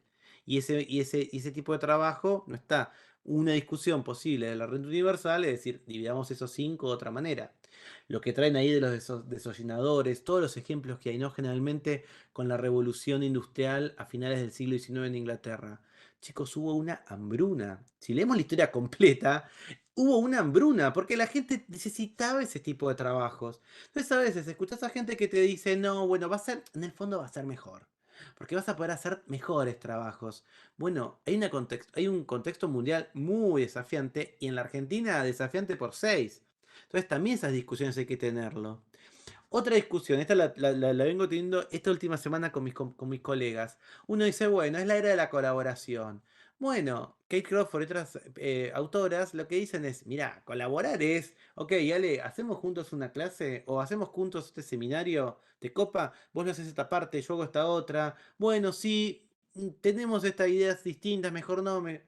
Colaborar con la IA es que te dicen, bueno muchachos, a partir de ahora el sistema de carga de notas inventó algo. Sui, Guaraní, GPT, tienen que aprenderlo, tienen que hacerlo en 2 meses, tienen 300 alumnos que cargar, o ahora los expedientes se cargan así. Hay de alguna manera una idea de que colaborar en realidad es pasivamente aceptar nuevas realidades. Y por último, solo para irnos orando antes de coso, es ¿cómo puede ser que hace 40 años tenemos un aumento sostenido de la automatización de las tareas y cada vez más hacemos cosas más con menos esfuerzo y estamos trabajando más? ¿No? Yo en una discusión tengo un club de lectura y ayer yo decía, bueno, ¿dónde está el ocio creativo? Y un alumno, un pendejo, me cagó, levantó la mano y me dijo, Tomás, ¿por qué decís ocio creativo? Ya estás pensando que el ocio es para crear algo. El ocio es ocio y es ocio. Entonces, ¿cómo es que no estamos en la hora libre que tenemos, ponerle por día por usar inteligencia artificial, no estamos abrazando a nuestra familia en una plaza con un perro, viendo una serie de Netflix, rascándonos? ¿Qué estamos? Laburando, laburando, laburando, laburando, laburando, laburando, ¿no? Creo que esos son algunas discusiones que podemos tener. Nada, siempre el filósofo Nietzsche dice que éramos tábanos. Veníamos a un poco de quilombo sobre el final, después de 2 grandes presentaciones donde aprendí un montón. Muchísimas gracias, Tomás. Excelente. Ha sido muy, muy, muy interesante este enfoque y creo que se ha balanceado bastante bien. Y me encanta todo el intercambio que hay en el chat. Estoy viendo a ver si lo podemos exportar también al contenido del chat para tenerlo a mano. Y con muchísimo gusto vamos a seguir con todos algún intercambio a través de la base de mail y demás. Bueno, dejamos abierta la posibilidad. Ahí Ale está levantando la mano o está saludando. No, saludaba, pero me equivoqué de icono. Espera, quiero aclarar una cosa a los dos Ales, perdón, porque alguien me preguntó algo de una cosa que me pasó el año pasado, pero lo voy a contar para todos. Me pasó esto. Ay, espera, Ale, vuelvo a escucharme con eco. Perdón, soy hincho, pero me pienso y. Perdón, ahí está. No, miren lo que me pasó de raro. Yo estoy mucho en redes sociales. Y subí unas fotos como un meme, que era. Hay una vedette que se llama Mónica Farro, perdón que traigo esto en ese lugar. Mónica Farro, y yo puse foto de Mónica Farro y puse una foto de Lady D. Como diciendo. Porque Lady D estaba muy parecida a Mónica Farro en la foto. Fue hace 7 años atrás, 6 años atrás. Me llega una carta documento de Alemania de un estudio de abogados porque con inteligencia artificial es un estudio que se encarga de derechos de propiedad de autor, de derechos de autor en la web. Y usando inteligencia artificial y robots, habían mandado esa misma carta a todas las personas que usaban esa foto, fotos de ese autor. En este caso, una foto de este meme. La carta, yo después lo conté en una nota, era muy violenta, yo no vengo del mundo de los derechos, entonces me asusté, ¿no? Y lo que decían era tipo, mire, Balmaceda, usted tiene que pagar 300 euros. Si borra el tweet, tiene que pagar 1000 euros. Y si no quiere, no quiere pagar ni 300 ni 1000, vamos a ir a juicio y la Unión Europea te va a tener que pagar 4000 euros. Chicos, miren que fue el año pasado, pero vos le decís a un argentino 400 euros y yo estoy por sacar tipo el riñón, es como tipo, ¿de dónde saco esa guita? Encima de un chiste malo, buah, no importa. Porque Manuel se lo acordaba, que tiene que ver con esto, ¿no? Digo, como también en ocasiones yo decía a la gente que te agarra un poco humo y otros, perdón, eres como una engaña pichanga, era como para agarrarlo. Yo, como soy más argentino que el dulce de leche, aproveché y le dije a mi editor, hago una nota, le hice en La Nación y aproveché y le pregunté a muchos abogados, entonces tuve la consulta gratis, pues yo decía, ¿y vos qué harías en este caso? ¿No? Y todos me dijeron, no, no hay jurisdicción, ta, ta, ta, ta, ta, ta. Pero bueno, nada, para que lo sepan. No, justo lo preguntaban, pero miren cómo también usa inteligencia artificial para recorrer toda la web. Una foto que por supuesto yo descargué y mi uso no era comercial, era un tweet con un chiste. Nada, perdón, porque me lo preguntaron y no quería dejar de contarlo, ¿vale? Sí, bueno, nosotros en el ámbito de la facultad y demás estamos muy atentos, como toda herramienta tecnológica, evidentemente también está siendo utilizada para fines ilícitos. Imaginemos, por ejemplo, las inteligencias artificiales que pueden clonar la voz. Hoy Alejandro nos mostraba lo que hacía con los distintos idiomas, y ya se han dado casos de mensajes por audio imitando la voz de algún familiar, en la que se puede pedir rescate o se puede, digamos, intentar algún tipo de fraude. Vamos a tener que estar muy, muy atentos a eso. Y aquí veo colegas también del ámbito del derecho penal que claramente ya de por sí la tecnología implica un desafío muy grande al derecho penal por las características del derecho penal, la tipicidad y demás, y ni hablar ahora con estas herramientas de inteligencia artificial.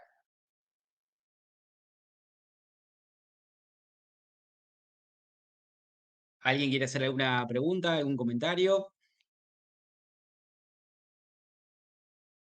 Siéntanse libre de hacerlo. Les comentaba, bueno, hay muchas propuestas, mucho intercambio de material y de artículos en el chat, los estamos recopilando. Nosotros tenemos la base de datos de ustedes que se han inscrito. Les vamos a pasar ahora aquí en el chat también un formulario si quieren completarlo para dejar asentada su participación. Vemos si podemos hacerle si le pedimos a alguna inteligencia artificial que haga un, un certificado, así lo pueden poner. Simplemente poner el nombre. Acá Bueno, para mí les esos son paso los una. usos ideales para nosotros. Que hagan, por ejemplo, certificados. No sé si saben que en la Universidad de La Plata desarrollaron un sistema para controlar la asistencia de alumnos con QR. Ujú. Sí, sí. Tipo, vos decís, bueno, obviamente es de las cosas más feas que hay, ¿viste? Poder controlar, pero bueno, sí que está bueno. Sí, ordenar, ahí poníamos en el chat también esto de organizar información, pedirles que nos arme índices, pedirle que nos proponga algún enfoque distinto, crear una rúbrica, por ejemplo, yo he probado muchas veces crear rúbricas de evaluación, en 2 segundos tenemos una muy buena rúbrica. Por supuesto que todos los resultados hay que revisarlos, hay que validarlos y darle nuestra impronta, pero generar eso, generar preguntas para un examen, generar preguntas con modalidad multiple choice, esto lo puede hacer rápidamente y podemos tener algún material interesante sobre el cual trabajar.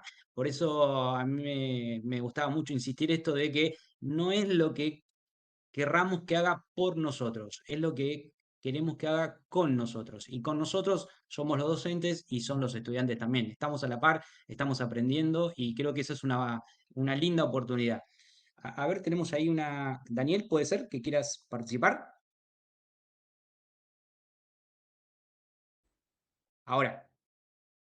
Ahí está. Bueno, muchas gracias por la charla, por el espacio y por tomarse la preocupación de plantear estos temas y problemas en la universidad. Muy cortito, eh, me encuentro con una herramienta fabulosa en muchos sentidos, para la investigación y todo lo que se presentó, pero también me encuentro con algún miedo hacia el futuro en relación a si voy a estar leyendo trabajos prácticos, monografías, tesis, tesinas de personas o de la inteligencia artificial. Y esto, por un lado, en términos de acreditaciones, que somos quienes brindamos las acreditaciones, eh, uno podría decir que vamos a tener cierto control vinculado a, qué sé yo, por ejemplo, doctorados o esas cuestiones que no tienen una cantidad grande de estudiantes, pero después en otras materias de grado masivas de primer año, donde se les requiere llevar adelante producciones, la verdad es que entiendo que podemos ser fácilmente engañados y vamos a estar leyendo la máquina. El problema es que vamos a estar poniendo tiempo, parte de nuestra vida, leyendo algo que no produjo, solamente controló alguien.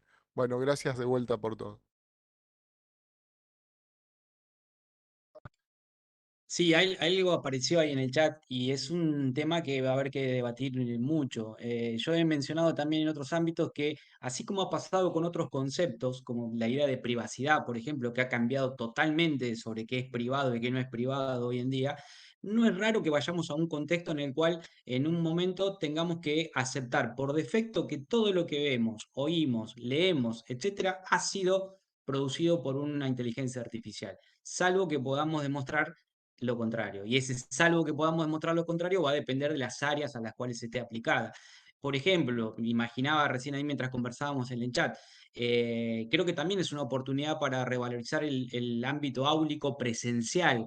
Es decir, bueno, si está claro, como decía Alejandro, que si yo voy a pedir un trabajo que se va a hacer domiciliario, no tengo manera de corroborar, porque también ahí lo preguntaban si hay herramientas para detectar, la verdad que yo las que he visto no funcionan, si no tengo manera de corroborarlo, sí lo puedo hacer en el espacio áulico, pidiendo reflexiones, pidiendo fundamentación, discutiendo, buscando punto de vista. Creo que en ese aspecto es un gran desafío para los docentes que, en definitiva, le pasa a los estudiantes y en algún momento nos llega a pasar a los docentes también, que vamos a lo habitual, a la zona de confort, a las formas de evaluar y de llevar adelante los procesos de manera tradicional.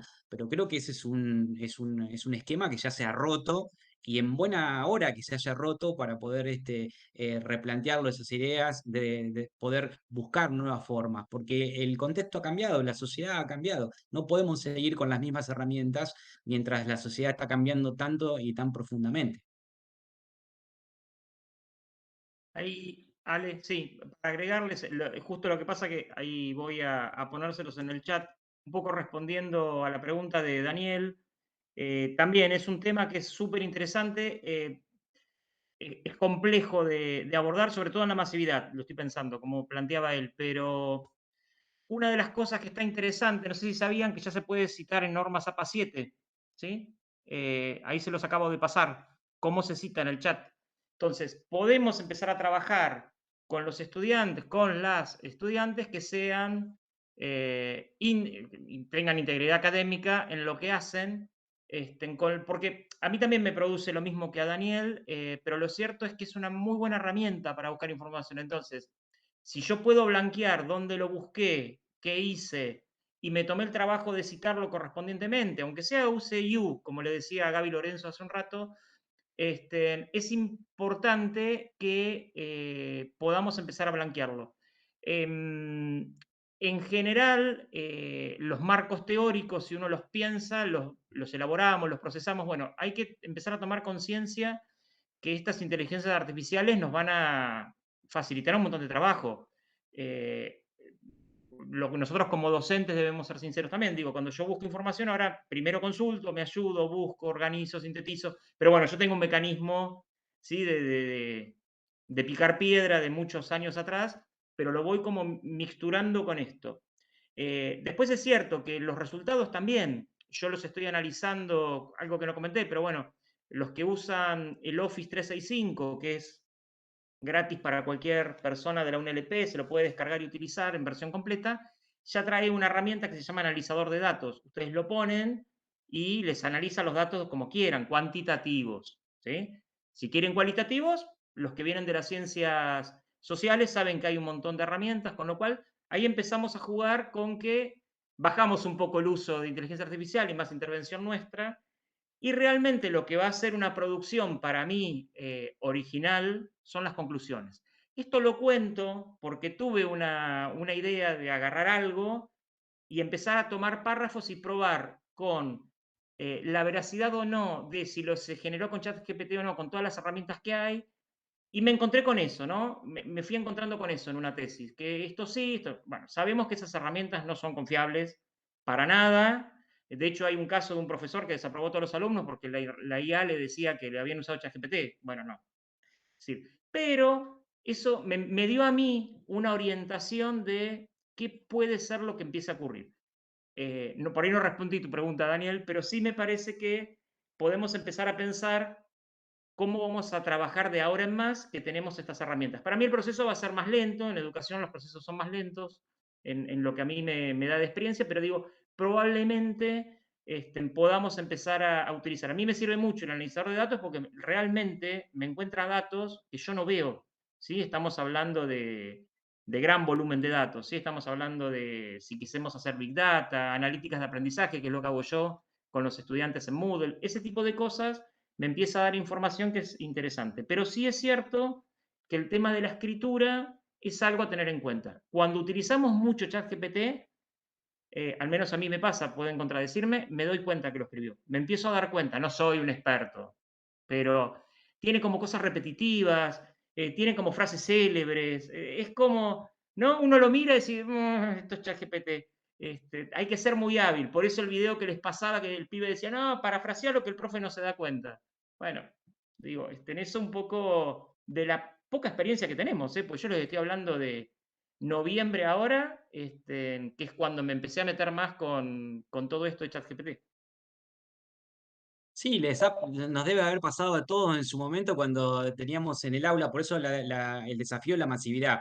En contextos más pequeños, nos ha pasado muchas veces que interactuábamos en el aula y después recibíamos un trabajo escrito y uno decía, no es la misma persona la que escribe que la que habla.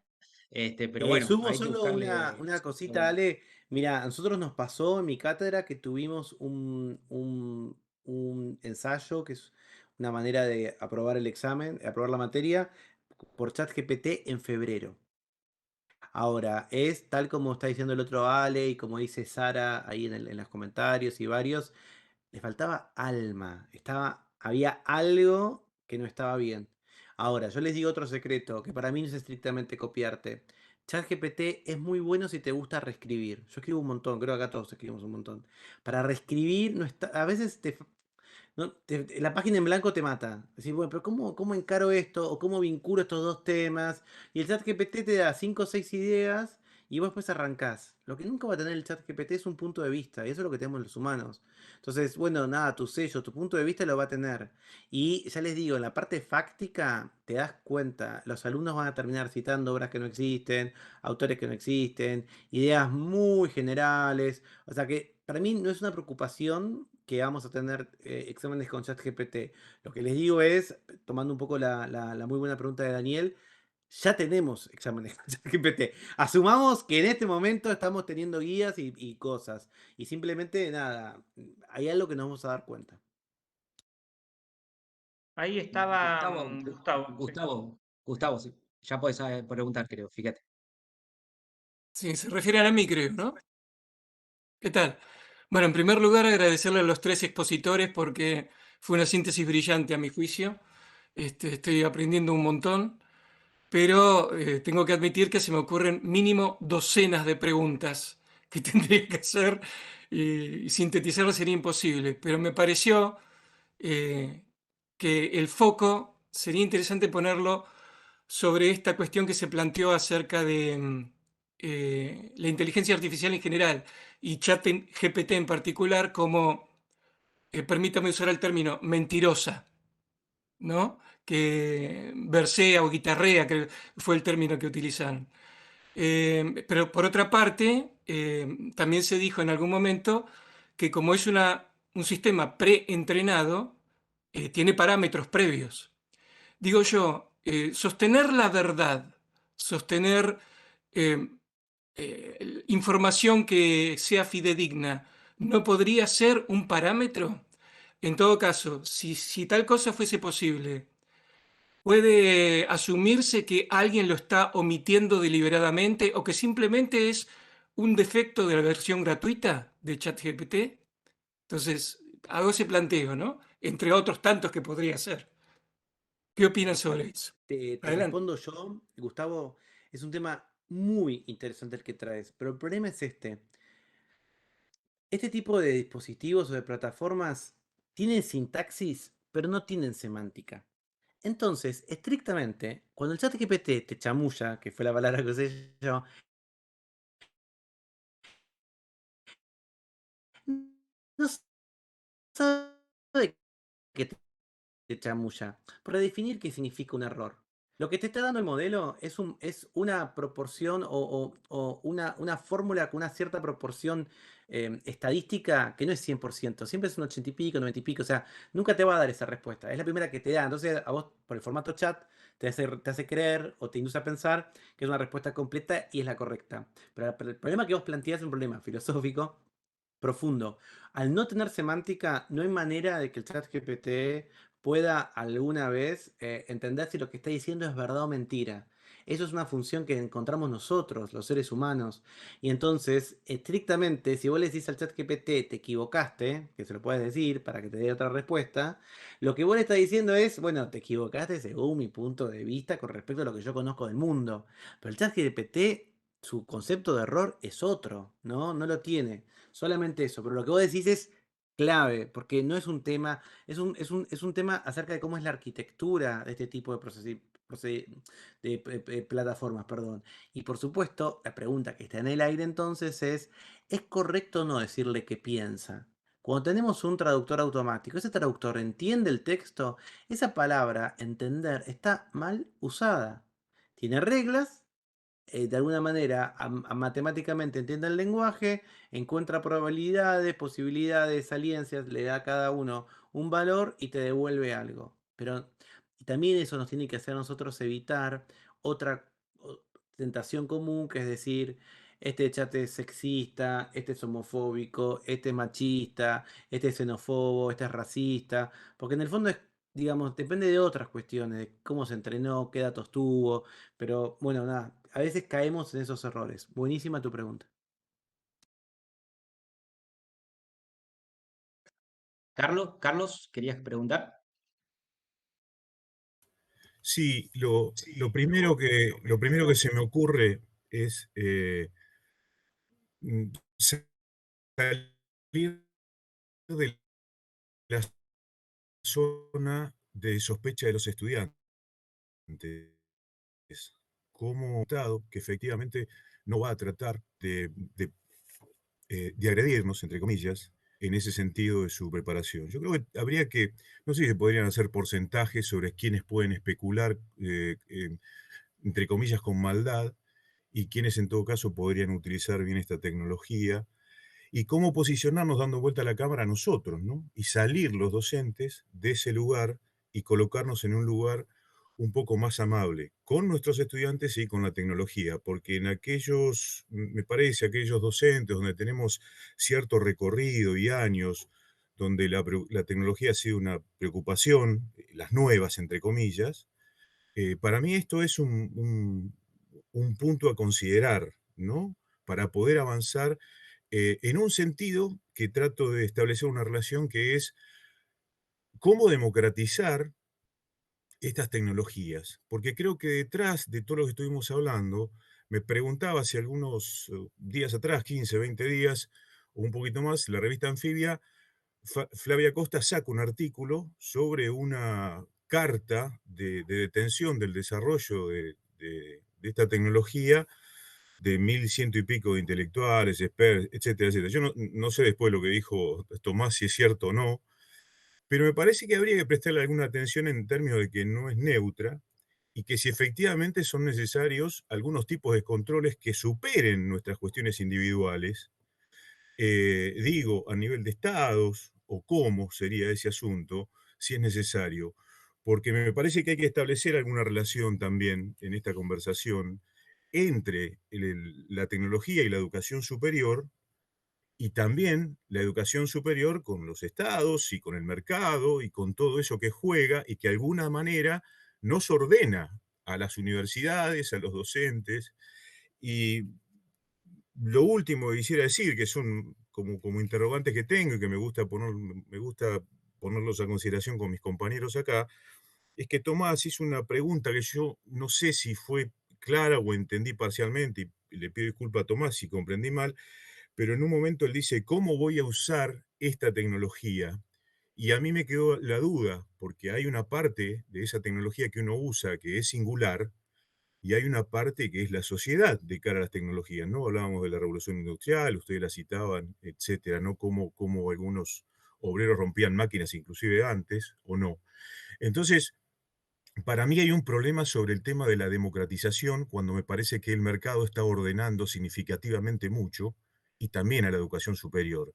Y ahí está esto, ¿no? El GPT y otras como hay, ¿no? Y lo último que quisiera comentar es que yo soy locutor, además de docente, y hubo un caso de un locutor que quedó sin trabajo y que efectivamente, no sé si recupera el trabajo, pero sí generó un debate con las audiencias que detectaron que esa voz, que cada vez está más cercana a la voz humana, Em, pero notaban que había esa falta de alma y que efectivamente generaron algún rechazo y preguntaron qué sucedía. Él no ha recuperado aún el trabajo, pero hay algo que es presente, me parece que se da con esto que está sucediendo, y hay algo que va a suceder, como dijo Tomás, dentro de 5 años. Pero si ahora, en la actualidad, vos te quedás sin laburo en este contexto, como mencionábamos, de Argentina, de América Latina, bueno, me parece que es complejo. Bueno, nada más, discúlpenme si me extendí, muchísimas gracias. Y muy agradecido por la propuesta que han hecho, que es muy interesante. Gracias, Respondo Carlos. cortito para que hay más manos. Pobre, está levantada la mano de un Manuel, pobre que está levantada de temprano. Si fuese una mano de verdad, estaría con tortícolis o con alguna rama así. Así que por suerte es virtual. No, mira, Carlos, estoy de acuerdo con vos. Para mí, de hecho, la clave es esta, esto es lo que quiero decir. Nosotros en general cuando pensamos acerca del futuro o el impacto de la tecnología, solo pensamos en la tecnología. Y en realidad lo que tenemos que estar pensando es cómo se aplica, cómo la tecnología interactúa con la sociedad. Ese es el punto. Porque en ocasiones también lo que encontramos es, y ahí lo veía en el chat cuando charlábamos, esta distinción entre la tecnofobia y tecnofilia. ¿No? Esta persona que prefiere el chat GPT para hacer terapia frente a una persona humana, bueno, tiene una tecnofilia, ¿no? Abraza esa tecnología sin conocerla bien. Y también a veces la rechazamos sin conocerla bien. Ninguna de esas dos opciones son. Ahora, no hay tecnología que se explique en el vacío, siempre se explican dentro de esta sociedad. Entonces, yo a veces veo discusiones, por ejemplo, en el norte global, que no tienen, por ejemplo, una tradición sindicalista o derechos sindicales como tiene la Argentina a partir de la mitad del siglo XX, en donde vos decís, bueno, esto que están planteando los yanquis es imposible de plantear porque, tipo, acá nunca sucedería por un montón de motivos, porque hay otras demandas y hay otros derechos ya adquiridos y ganados, y sin embargo, a veces es, bueno, porque estamos pensando solo en la tecnología y no en la sociedad en donde esa tecnología se va a implementar. Y esa es la pata que a veces queda floja y vos lo trajiste muy bien. Vamos, Manuel, Manuel. Ahora sí, me tocó. Bueno, bueno. Ah, descansé el brazo. Bueno, gracias. Gracias a los Alejandros, al evento que organiza la CURSOC, la verdad, genial. Y para no ir al grano, de todo lo que se reflexionó, me quedé con unas cosas. Primero, con esto del prejuicio que decía Milito recién por los estudiantes, ¿no? De que uno ya tiene incluso el sesgo de decir, este ya me está currando, me lo está sacando por otro lado. Digo, y este ejercicio que planteas, Alejandro, de poner en práctica en el aula el chat GPT, con los alumnos, charlarlo, incluso a ejercer pensamiento crítico, de que lo que dice ahí no es verdad absoluta.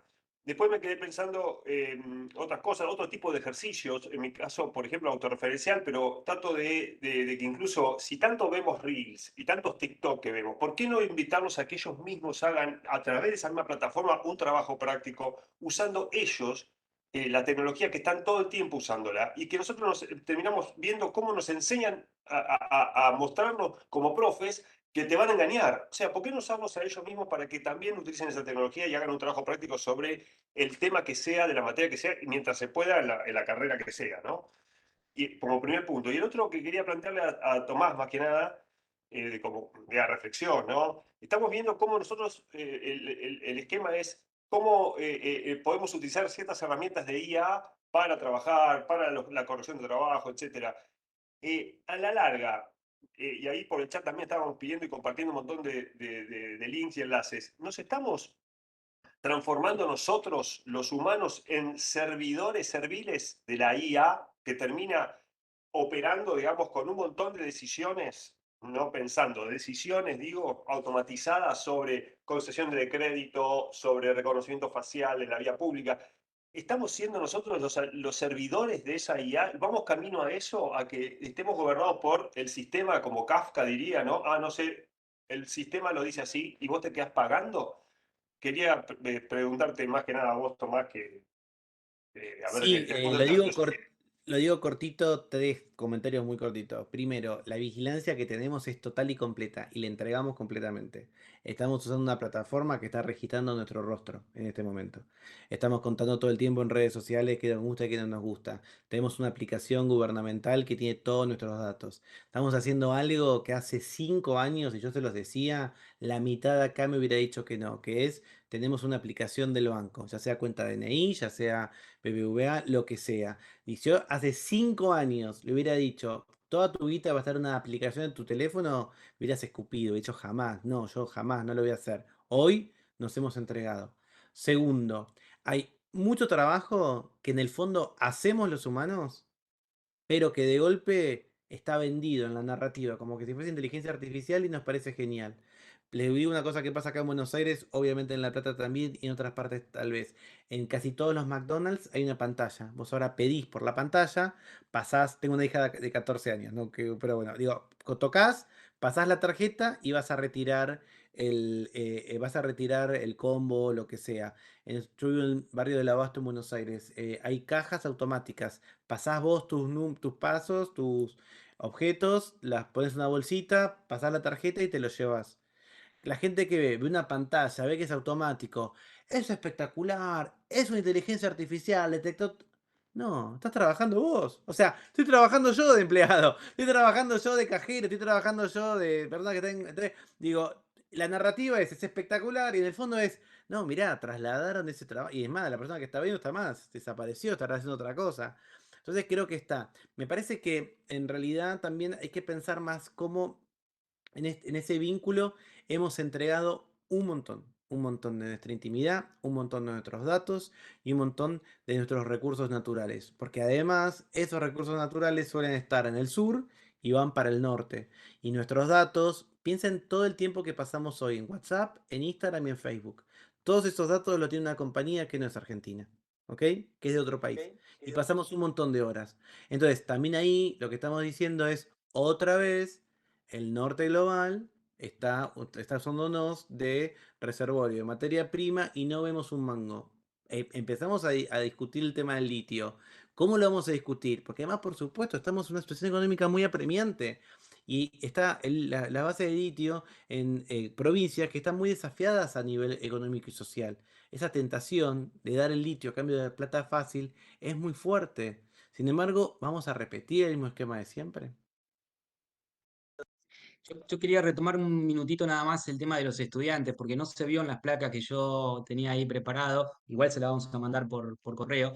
Les decía, terminamos de hacer esta mañana un trabajito en la facultad con estudiantes de los distintos años y les decía que los encontramos con un uso muy responsable de la herramienta. Ellos ponían no solamente que la utilizaban para resúmenes o explicación y solamente había un 5% que la había utilizado para respuestas a evaluaciones, sino que ellos mismos no la recomendaban para esos usos. Fíjense que son usos interesantes, son complementos muy interesantes. Explicar mejor un tema, buscar información, resúmenes, lo cual es interesante y hace que podamos trabajar, como decíamos, en conjunto. No necesariamente hay que desconfiar. Bárbaro, Ale, y por ahí yo les termino de agregar y un poco en sintonía con lo que iba diciendo Tomás, me pasó en la última charla que di el martes, cuando terminé la charla y nos quedamos charlando en el presencial, que eso también tiene su ventaja, una de las profesoras de exactas de UNICEN, Gabriela Zenich, se levantó y me dije, iba a hacer una pregunta y no me animé, pero yo me pregunto muy básicamente, y está en relación a lo que dice Tomás, es ustedes saben que estas inteligencias artificiales hay que entrenarlas con datos, con modelos, ¿no? Y quién está entrenando a quién, que cierra un poco la idea, me gustó esa frase de quién está entrenando a quién, ¿no? Y me quedé con eso para seguir elaborándolo porque va en la sintonía de lo último que estamos hablando. Sí, de hecho hay cuestiones legales inherentes a eso. Por ejemplo, hay empresas que están utilizando sistemas de inteligencia artificial y les piden a sus trabajadores más experimentados que las entrenen. Y entonces la discusión está acá en el sentido de que esos trabajadores es parte de su trabajo o están ayudando a crear un nuevo producto. No son parte de los autores intelectuales de derechos de autor de ese nuevo producto. Son conflictos que se van a ir presentando, sí, claro.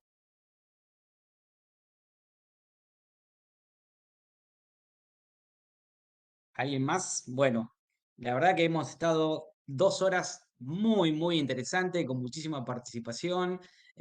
Muchísimas gracias de verdad a todos, a todas quienes han tomado este tiempito. Vamos a seguir, tenemos sus datos, vamos a seguir compartiéndoles información hasta que ustedes nos bochen, nos bloqueen del correo electrónico. Sí que nos hemos planteado la posibilidad de que si había interés hacer otros encuentros, así que seguramente va a haber otros encuentros y podamos compartir, porque esto es una construcción colaborativa. Y ya que lo tenemos a Tomás acá, para terminar con alguna frase un poco cómica, podríamos parafrasear a Nietzsche y decir, ojo, que si uno mira muy atentamente a la IA lo está mirando a uno. Correcto. Bueno, muchísimas gracias. Que tengan muy buena semana, muy buen fin de semana y con muchísimo gusto seguimos el intercambio a través de mail. Bárbaro, gracias, chao. Adiós, adiós, adiós.